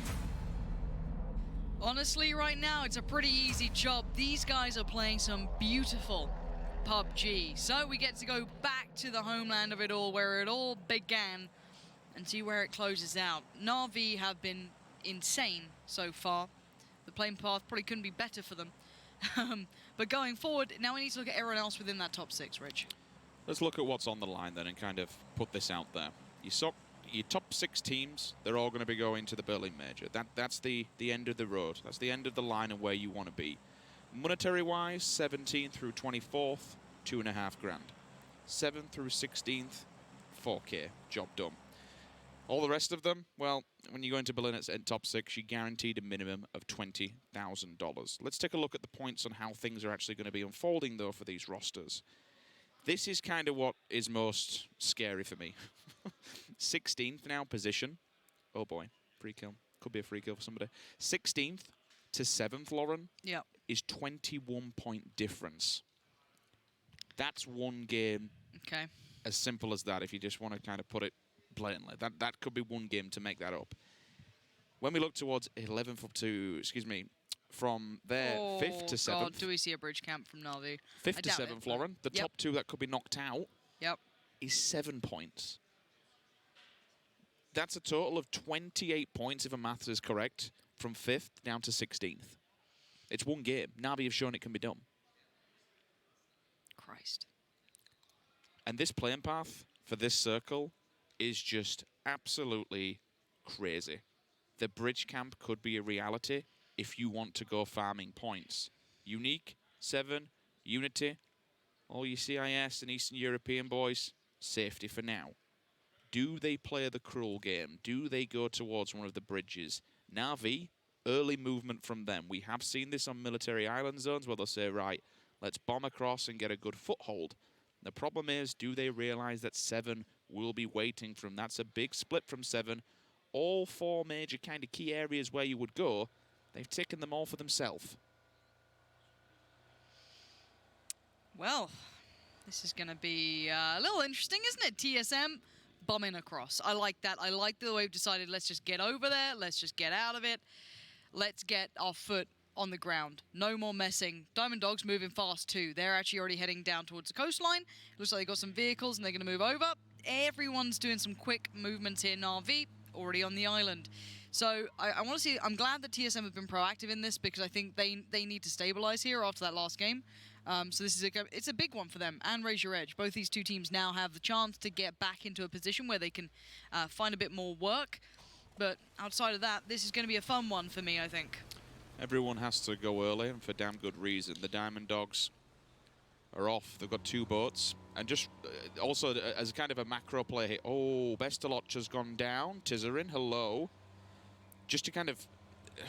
We'll try and catch up on that one and see how it goes. We knew, and I did touch on it, that 7 had gone for this 4-man split all over in a straight line down this main road. So there wasn't really a big safety net for Na'Vi to find a major compound and run it through. The Diamond Dogs have made it across. TSM directly in front of them. It's a fight that could unfold very early. A lot of these teams, they'll be lacking weaponry. They'll be lacking armor. They've all got to go early and then play for scraps on the opposing side. Another point that we have to factor into this, and there's so many different things here, the more teams that go across the water in boats, the less transportability for all the teams that are left on the other island. They're going to have to either swim or run the roadside. Yeah. It makes me nervous how close TSM and the Diamond Dogs currently are. Very close by to each other. That's going to be a curious little battle if that actually begins. Raise Your Edge still on the other island, trying to get a little bit more loot. I'm pretty sure everyone over this side is very lightly looted up. It's not going to be perfect by any means. Looking further afield, Ents still looting away. IG, Omicron working their way in. EDG trying to find some ground here. Senya's not far from that as well, so Senya up on the hill could definitely hear this pull up. And Na'Vi have nothing to lose. They're safe, they're comfortable, they're good, they're golden.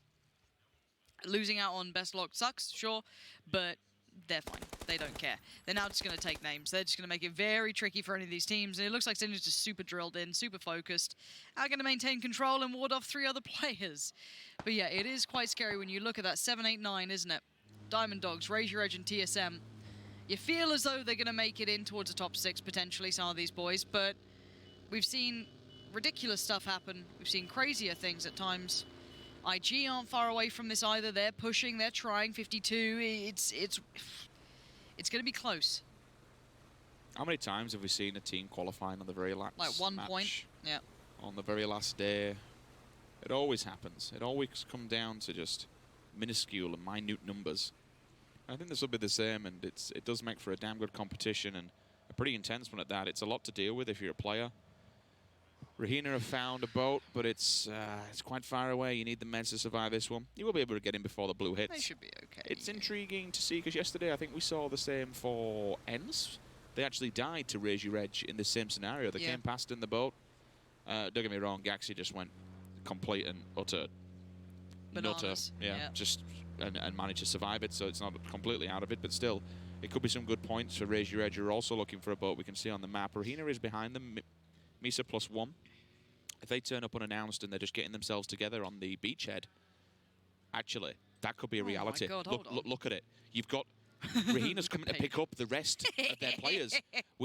Cameraman, we need to get on with Misa now. Raise Your Edge over on the other side. If Raise Your Edge see this, they're going to shoot these guys here, but Misa might pull up here and just take them down. They might try and help their boys out because they're going to need it. Here we go. Where is Misa in this? Raise Your Edge have no idea who's behind them. They're about to get into the boats. If they get spotted, which are about to be seen, this could be devastating. Jupsik sees one. He needs to land the shots. Oh, he's tapping. Can he land them, though? He needs a couple more to come through. Oh, Raise Your Edge. Get out of there, boys. You need to get away from this island. They just about make it so far. But there's a boat hot on their heels, and maybe we could see some more warfare coming their way. And this is before they even make it into the new circle, into the current circle, the first circle. Raise Your Edge playing very dangerous games here. Hold on. I'm looking at the map here. Misa's driving. They aren't going for the boat. They're driving parallel. if they find a place where they can cut off, we have to go back to Misa's POV. They could be chasing down Raise Your Edge.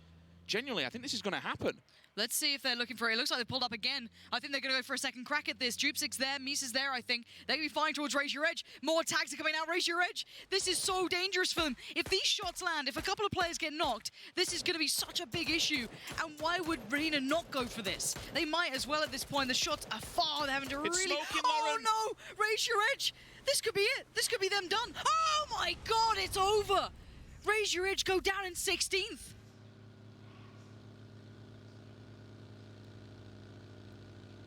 Three games out of 4, Raise Your Edge have 0 points.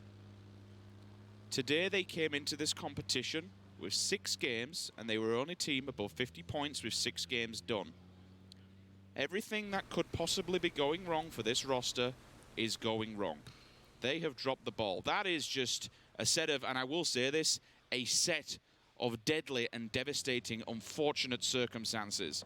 For Misa to come behind, and we said it, we have the hindsight of being able to see it on the map, Diamond Dogs are about to get some contact. Let's hold on, because these are another team within that Raise Your Edge TSM bracket. I'm not sure if Ents are going to really commit to this one. Let's see. It looks like the pull-up is from the other side of things. This is Omakan getting close towards the other two, so got to be very careful here. This split is not ideal. Vazku going to get the nade in, but T-Bone there to trade back through this. The flush comes out. One of the Diamond Dogs is still around this compound against 2. It's Tomil. And let's see what he can do. Oh, he's a beast. The hip fire is so good from him. And there's Vazku to trade back through. Another one of the teams contending for the top 6 just lost out on 2 players. That's 10th position currently, 54 points in total. Below the Momakan, down with 43. Remember, every single point will count towards that top leaderboard.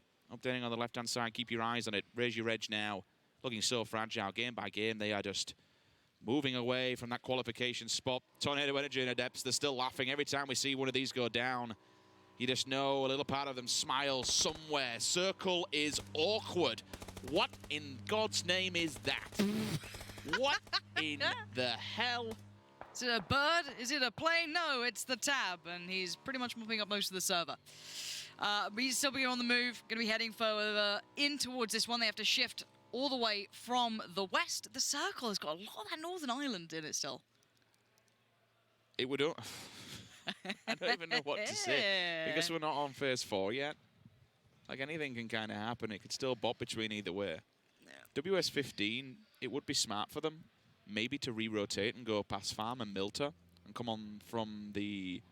We actually approach it from Northern the bridge Lights, side. Navi, EYG, all in the south. El Giganton, not far from it. Look at this clash. Sorry, I'm still taken back by Raise Your Edge going down. I know, like, take your time on that one. It's pretty madness. Here we go. Tab finds another victim. This man just roams the server.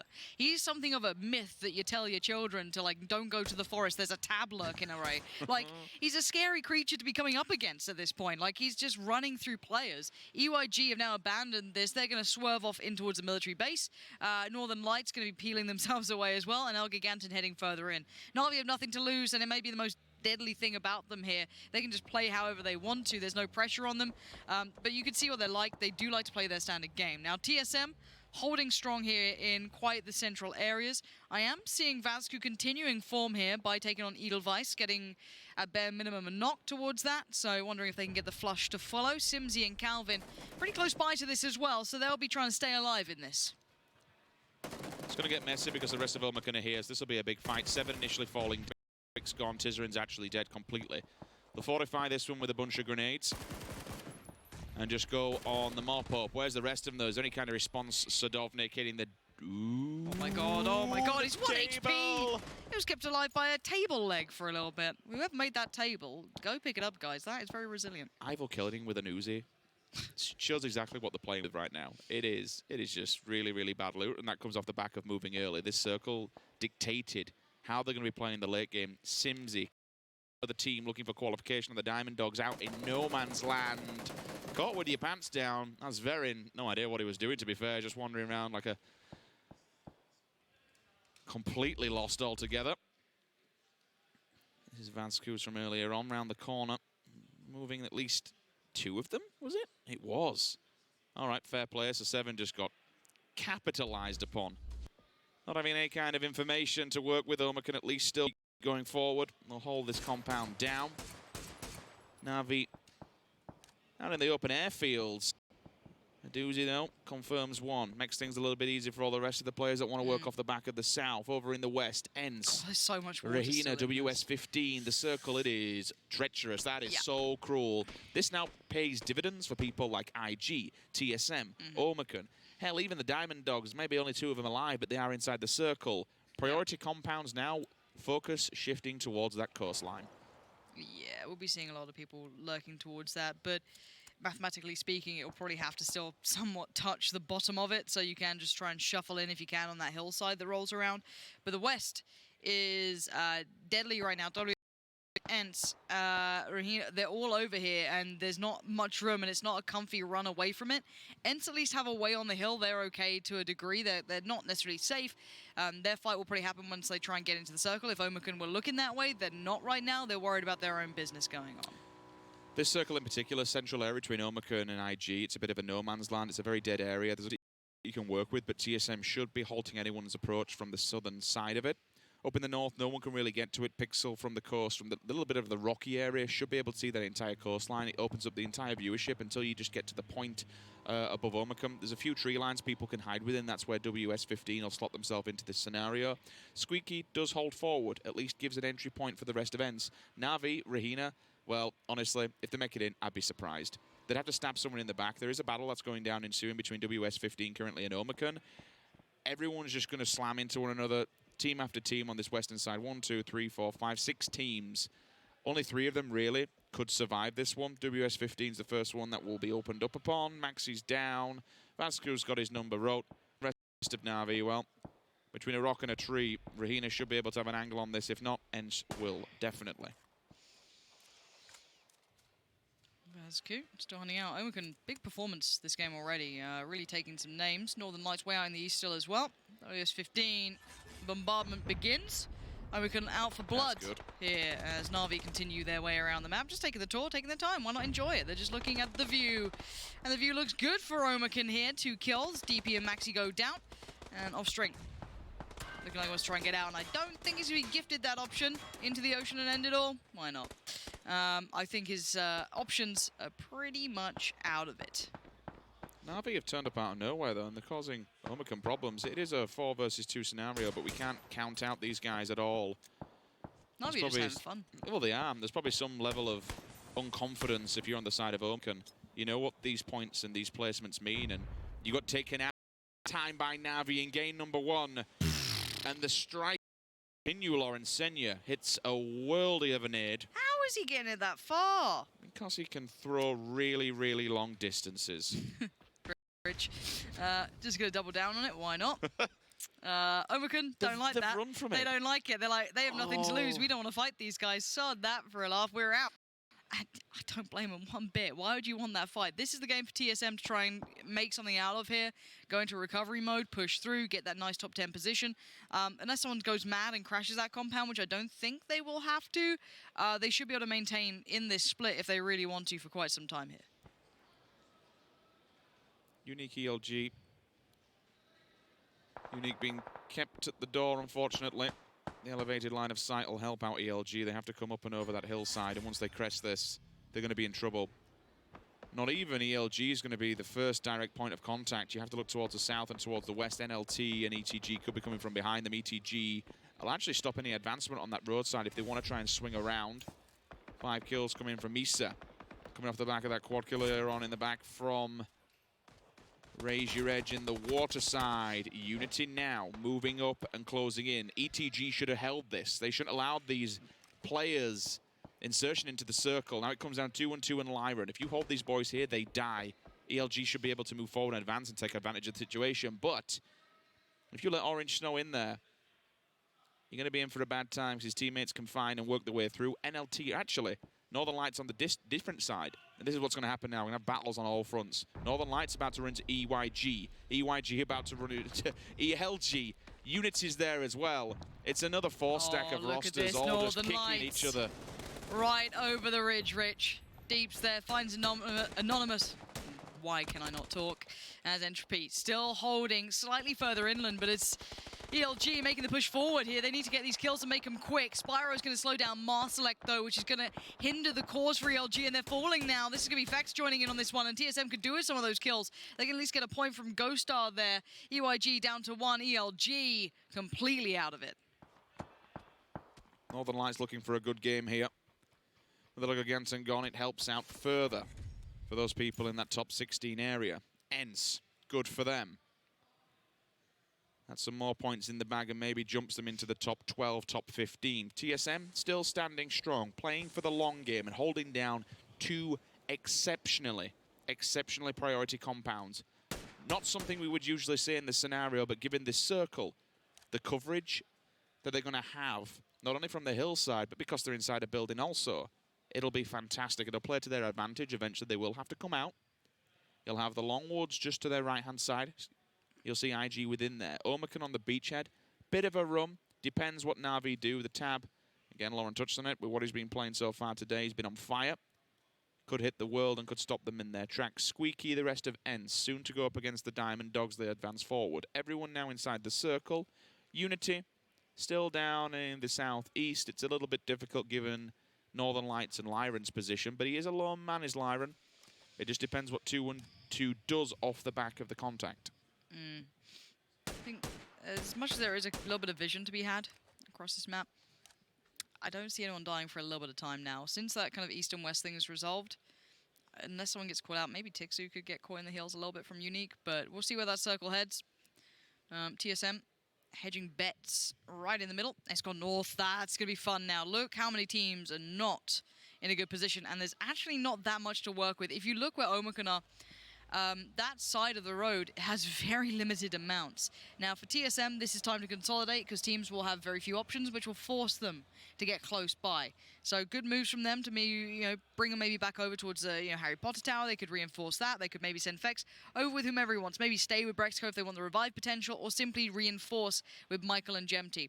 Now, the Diamond Dogs have been laying low because they've had a really rough time. They lost down those two players, so they've had to play passive. We see IG sitting up northeast and Unity keeping tabs towards that, keeping an eye on it. Northern Lights looking towards the building. Already Trico going to find a doozy. That's from Unique. Trico's been biding his time in the south here. He's been taking his time. He's the only one standing.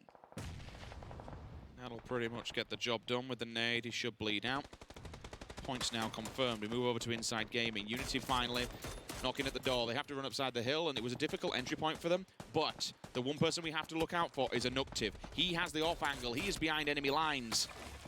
He's taken their position. He's actually moved into residency. They were holding that cliffside. They decided to move into the tree lines, and now it's not paying for them. Anuctive from behind. This is Unity's time to strike and their time to push up. They could take out two teams here. They could do. Let's see if they can make it count while it matters. Slovak has found a bit of cover to hold up in for now. Not ideal, but it will have to make do. That's all you're going to get here. Unity still working forward. Omicron splitting their attention. It looks like Enter about to crash towards some of TSM. That could be pretty big if they can make it work. Tixu's pulled up, but he's got fire from just about every single angle. Oh, Squeaky. Didn't want to do it, but needs must. Now TSM start pushing. They're starting to make some control begin. Squeaky caught in the heels, but not dead. Fex is there, and he's looking for a way to get it. Michael's just been caught off by T-Bone, though. This is not the time, TSM. This is still 10 teams standing. Let's not forget the Diamond Dogs, slowly but surely, are working their way into this one. They have the tree line. They can play with it on the hillside.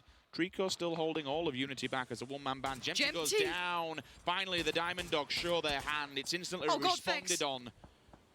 And at least does something. Commits to Simsy, gets the point and stops the bleeding. But Calvin... There's still a player from ENCE in this house with him. And there's still Na'Vi. You've got all these lone snakes that are going to be approaching this one compound, if you will. Smokes are up, at least for Calvin for now. I'd expect the tab to lob a nade in there or just blind fire it and take him down. Trico also working his way across. He's finished with Unity. They are still standing. Calvin wants to confirm this kill onto Gemty, but he has been held at gunpoint. Fex, 1 versus 2. Squeaky's bombing it out in the corner. I think if he gets it through the door, that should be it committed. Stolen. Oh, okay. Okay, I thought Gemty just got flushed. I thought he was dead then, or at least Fex was dead. I was a little worried that was it. That's not the case. Brexco still across on the other side as well. And in the north, Omakan are playing out of their minds here. They're trying the best they can, but Vasco just got caught off a little bit too deep as Unity have continued that pressure in the northeast side. Fex trying to control this building, but he's under a lot of strain here. He's under a lot of trouble, and Brexco's position is not in the new circle either. So he could run into problems against Unique, for example. Calvin still stands. You have Northern Lights out towards the east as well. This now becomes very, very tricky. Snoopy, Nocutive, all making the run towards Vasco. Going to try and move up on the positions as T-Bone's going to fall back to the one bit of cover he still has. I have to question how TSM have dropped the ball here and allowed so many people at the door. They had all 4 players alive. They were comfortable. They had the placement. But I just don't know where people came from. Fex down, out. Last player standing, Brexaco. How devastating would it be for TSM if someone like the Diamond Dogs and Ents, all these players that came in after them, managed to out-survive them? Calvin, Tooth, Nail, Squeaky, steals it. That's big. That's another team down just above you want to be taking out. Brexaco. He needs to frag out here. I like this. Picking up points like that. They're easy frags for him. Is the one-man band holding on for TSM. You've just got to do whatever you can. I mean, for him to get into the circle is going to be actually pretty rough. I'm pretty sure Ents have already spotted him, so they're going to keep him pinned and they're safe in the circle. Outside of that, Batulin still trying to hold on to this one. Spyro, though, spots Unique on the play, but this is not without a player even behind them. Unique tried to work up, and there's nothing unique about that. Plenty have died so far. Out in 7th. Northern Lights still have players alive, but we are left with scraps apart from Unity with 4 players standing. Now, let's see how these players plan to get into the circle. Northern Lights, 2 remainders, and Trico, I don't know how they're going to make it. It's getting scary. More importantly, it's all these teams down the latter ends of the leaderboard. They're all vying for points and want to jump it. And now's the time. A nice win, a bit tasty treat to be able to survive this one through. I don't think Trico will be doing much of that. No, Rustam has the number. Unity, this is a really well-fought battle for them. For the position that they were in, on the defilade of the hillside, this is all the way back the far side of military. To be able to walk up and go through several teams, I mean, 6 kills in the bag. Oh, a steal from Brexco, that's good. That's a second point on his own. It's nice work from him. I think he knows he's done, but he did what he could. Grabbed a couple of kills on the way out, so at least for them, they've pushed up here. They are now currently on the cusp. They've just knocked Tornado Energy out of the top 6. So they've achieved that now, but look how close it still is. It is certainly not how you want to be seeing this. Looks like Unity have basically the east bang to right. I don't think Spyro can make it in. He's just going to try and heal and hope maybe another team goes down. But 8 kills, very, very respectable. Yeah, it's decent. He's just going to play for placement. Fair play to the lad. I can understand it. Why not? Nothing else left in the bag. He'll go out with some kind of dignity at least. 6 kills to his name. Cannot really complain at that whatsoever. Ents, what do you do? Do you do the same? Do you give it up to the blue? Or do you try and fight this one through? Yeah. T-Bone's inside. I forgot all about him for Omakan. So he's basically holding that second place for them. If he can kill either of these, it's it'll be a damn good job. Rustam holds back, has the leverage and the viewership. But look at Orange's position. With the Mark 14 as well. You Happy love days. to see that. I like it. And Orange, you call into your team, guys, I'm just going to try and hold the angle. He becomes a little disposable because it's not like it's like a sustainable position. It's not got that length to it. It doesn't have the longevity. But what it does is hold Ents cross. They really find it hard to go anywhere. The first engage begins. That's Orange showing his hand, sure. And as said, not sustainable, but he's got a tree to play with. He's just on the cusp of being in. And as soon as Rustam tries to make a move, I'm sure he's going to punish him for that. So again, Orange can just bide his time a little here. Has the smokes all 3'd up. Do whatever you want, feel confident. Why not? He's got free rid of the map over here. Just be a complete and utter nuisance. With a 3 helmet as well, you can give yourself a little bit of time and take a few bullets here and there. Why the hell not? Smokes are down for Ents. Snoopy from a different approach this time round. They know someone else is lurking in the distance. Yet to try and find. Good response, though, from Squeaky. That's nice. Cheeky headshot. Knocks away the level 3 player. More importantly, it knocks away a good amount of map coverage, actually, and allows them to be able to breathe a bit. Surprised he got picked up there. He had the smokes to play with, so I don't know if he was just caught off guard or just simply a little bit just lacking focus while he was doing it. T-Bone hoping to jump. That is pretty much the name of the game for him. He's not going to leave that building until he has to. And Ents... Imagine a world, Lauren, where he knocks out Quizzy. It can happen. That's it a 2 could happen. versus 2 for Ents. It could. It's just look at the territory that He didn't Ents have a have. There's helmet nothing. right either. There we go. Ents trying to make a run. Then Rustam moves up. They're clutching at straws. It would be a mistake from Unity to allow Ents to win this, or T-Bone for that matter. Now, Ents actually have a little bit of circle to play with, so again, they're not forced to leave that directly. Orange actually might be able to be picked up here and get safe. I don't think they're going to get vision, so they'll be back up to 4.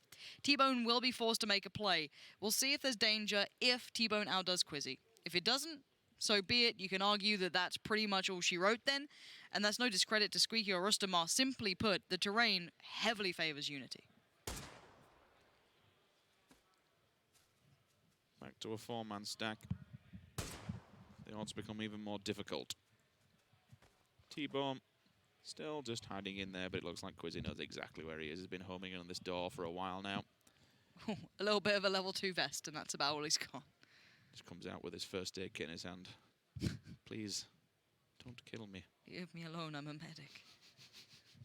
Alright, Blue's moving. Put the pan in your hand and run, T-Bone. If he hits this shot, though, I would just lose my mind. Here we go. Quizzy. Quizzy, please. Quizzy, what are you doing? Quizzy, don't whiff this. Out of all the shots to whiff, this is not it. This ain't it. There we go. All right, he's fine. It's good. It's done. This is fine. This is fine. Oh, the flames burning around me. Quizzy's okay. It's stabilized. And Ents, if they make anything out of this, it would be really impressive. And you know what? They're a great couple of players, very experienced. If they get a knock on 1, I could see them building something, but with so little utility, Squeaky's got 1 smoke he's just put down, 1 HP and a load of bandages. You can see what they're working with. Unity are moving in for the kill. Just slowly pressuring down the map. It's nothing beautiful, it's nothing pretty, but for them, it's a lot of kills and a good placement. Ents should know this one is all but over. Rustamar going to put up the best performance he can, try and take a couple down with him. Not to be the case. In the end, Unity lock it out with a little bit of a shaky ending, but they kept control in the end. Nice job from Ents coming into this as 4th. Gets a 2nd placement. Down at the bottom, though, Unity, 7 points in total so far. First placement will do them well. It's another one where it just starts to add questionable scenarios to this entire leaderboard. Certain things that we just simply cannot understand. Raise your edge, though. It sounds awful, and I hate to focus on it, but it is the story of this. Been so close, and yet so far to go out once again. 3rd time with 0 points is just, it's catastrophic. It's not good. It's not what you want. When you're looking at things that you want, that's not it. That's not on the list of. I mean, it was so unfortunate to see them. To be fair to them, they opened up on the boat, which then fed the information to the car coming in. And I was just watching it on the map. I'm like, hold on. The boat's actually not doing anything. Misa's chasing this on the coastline. But still, congratulations to Unity. That was a damn good game. It really was. So let's head over to Unity and hear what they have to say. I've got Quizzy with me here, and first of all, like the military-based circle? Yeah, we actually liked it. So this one worked out for you, but it's been a pretty tough weekend for you guys. Why do you think that is? You just been maybe not feeling on point? Yeah, probably it's just we're not on our point. I think it's because of the individual game. Like we are not on our point. So and after I think we didn't get the all strats that we need, so after when we started to play, we started to get some kills on the rotation, so our deaths, I mean. So sometimes we just did some stupid rotation as a kamishki on the boat. I think we just got nervous or something like that. And talking about those nerves, right, how difficult is it playing on this environment, playing on a LAN environment? Because I remember covering a lot of you guys throughout the Contender Series online, and you guys had really good games. I actually don't know what to say about this, because we all have a lot of experience in the LANs. Maybe it's just not our tournament, kind of. And sometimes it doesn't go your way with that, but what do you feel like you can take from this, right? Is there some learning points you can have to go forward into future tournaments? Yes, of course. Every tournament is an experience that you can have, and I think we got a lot of experience from this one, because we never had we never had been a team like such an outsiders like now, and I think we just get our point and we just need to get home and start working hard. Working hard is the way forward. You've got to win here at least in that way. Thank you very much for your time, Quizzy. We'll send it back to James on the desk to discuss all of what we saw in this game. Yes, thank you very much, James. Indeed, Unity get themselves the win here. It does not make much movement happen when it comes to the top of the standings. However, of course, Unity is trying to push up to that $4,000 mark as opposed to the 2,500. Joining me, Froz, an Avenger. Gentlemen. Yes. Another military circle.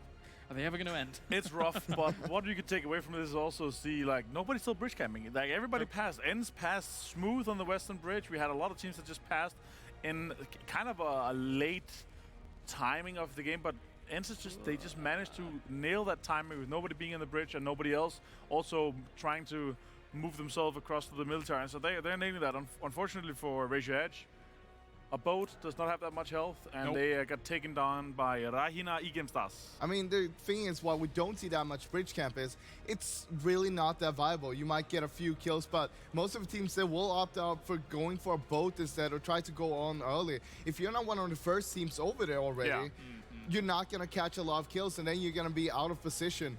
And from that, you're not going to get anywhere. But we saw a few teams actually dropping melee. Of course, we started playing a lot of the teams, they were expecting a melee circle already. So seeing teams like Unity 7, Unique already playing for melee, you should be taking the opportunity. Take what position you think you're going to get most kills from and start playing from there. Unity, they played it really well. They came in from Nova, of course, and then just walked in slowly towards the west. Though we did see Ratio Edge, they bombed out early in the boat. TSM, though, we had them in the circle there for a long time. They were holding down on this road over here with a 2-2 split, but they opted to go for a 4-man stack together. But right now, from the look of it, TSM is scared. They're not going for it. They got a few kills, but most of those were steals, actually, from knocks from other teams. They're not that offensive. They're not as aggressive as we know that team can be and have the potential. With this Unity, though, they can push themselves into a higher share of the prize pool, obviously the $4,000, but not a lot of points for the bottom. It means obviously it's going to be extremely stacked in the top. Ratio Edge out and with 0 points, unfortunately, for them. But then again, Diamond Dogs also one of the teams chasing Elgiganten Inside Game. Some of the teams that are up there in our mid-stack that is trying to chase Omaken, though, with a lot of kills. They had a really good mid-game, but unfortunately didn't manage to get that far into late game. Yeah, TSM can breathe a sigh of relief with the share points that they just got. However, as you mentioned, Razor Edge and Diamond Dogs need to be getting a bit more than that to be able to push them up into the upper echelons. It is now confirmed, I believe, that Tornado Energy has been pushed out of the top 6, and TSM will join that spot. 8 kills and only 640 damage. Steals, but very, very good control in the north. Indeed, they pushed Omaken away. They pushed Omaken, split them up. They their third party did a great fight. Omaken had a lot of guys alive in the north. Yes, they did get. I feel like they could definitely have done more if they managed to keep more guys alive. Yeah, but it's scary to see Navi actually. Right now they're playing very carelessly. They can literally do whatever they want. They don't fear anything. And we saw them cross the bridge pretty early on from Ferry Pier where they drop and loot. Sorry, they went south. And they started pushing people there. Circle went north. They basically just rotated back on the west side, going on the north side, and started just pushing people as well.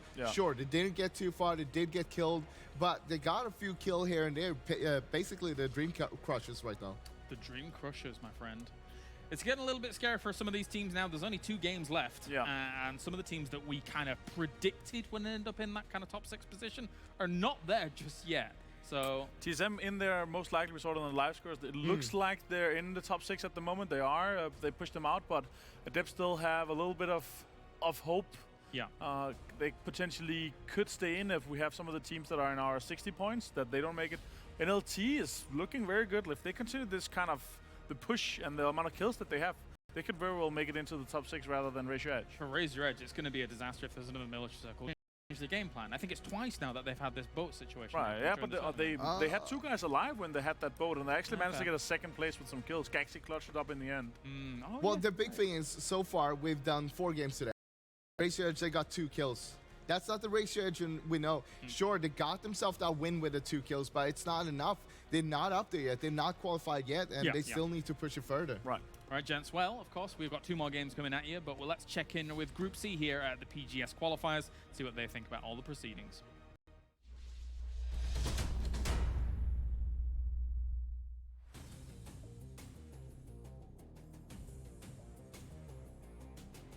Feeling good for the second day. Didn't have the best day yesterday, but we're feeling good. Вчера много было ошибок, набрали мало поинтов, всего лишь 27, могли намного больше, примерно 45-40 плюс. There is not much to tell about yesterday's games because we played so bad. So we played too passive yesterday. We need to do more aggressive stuff.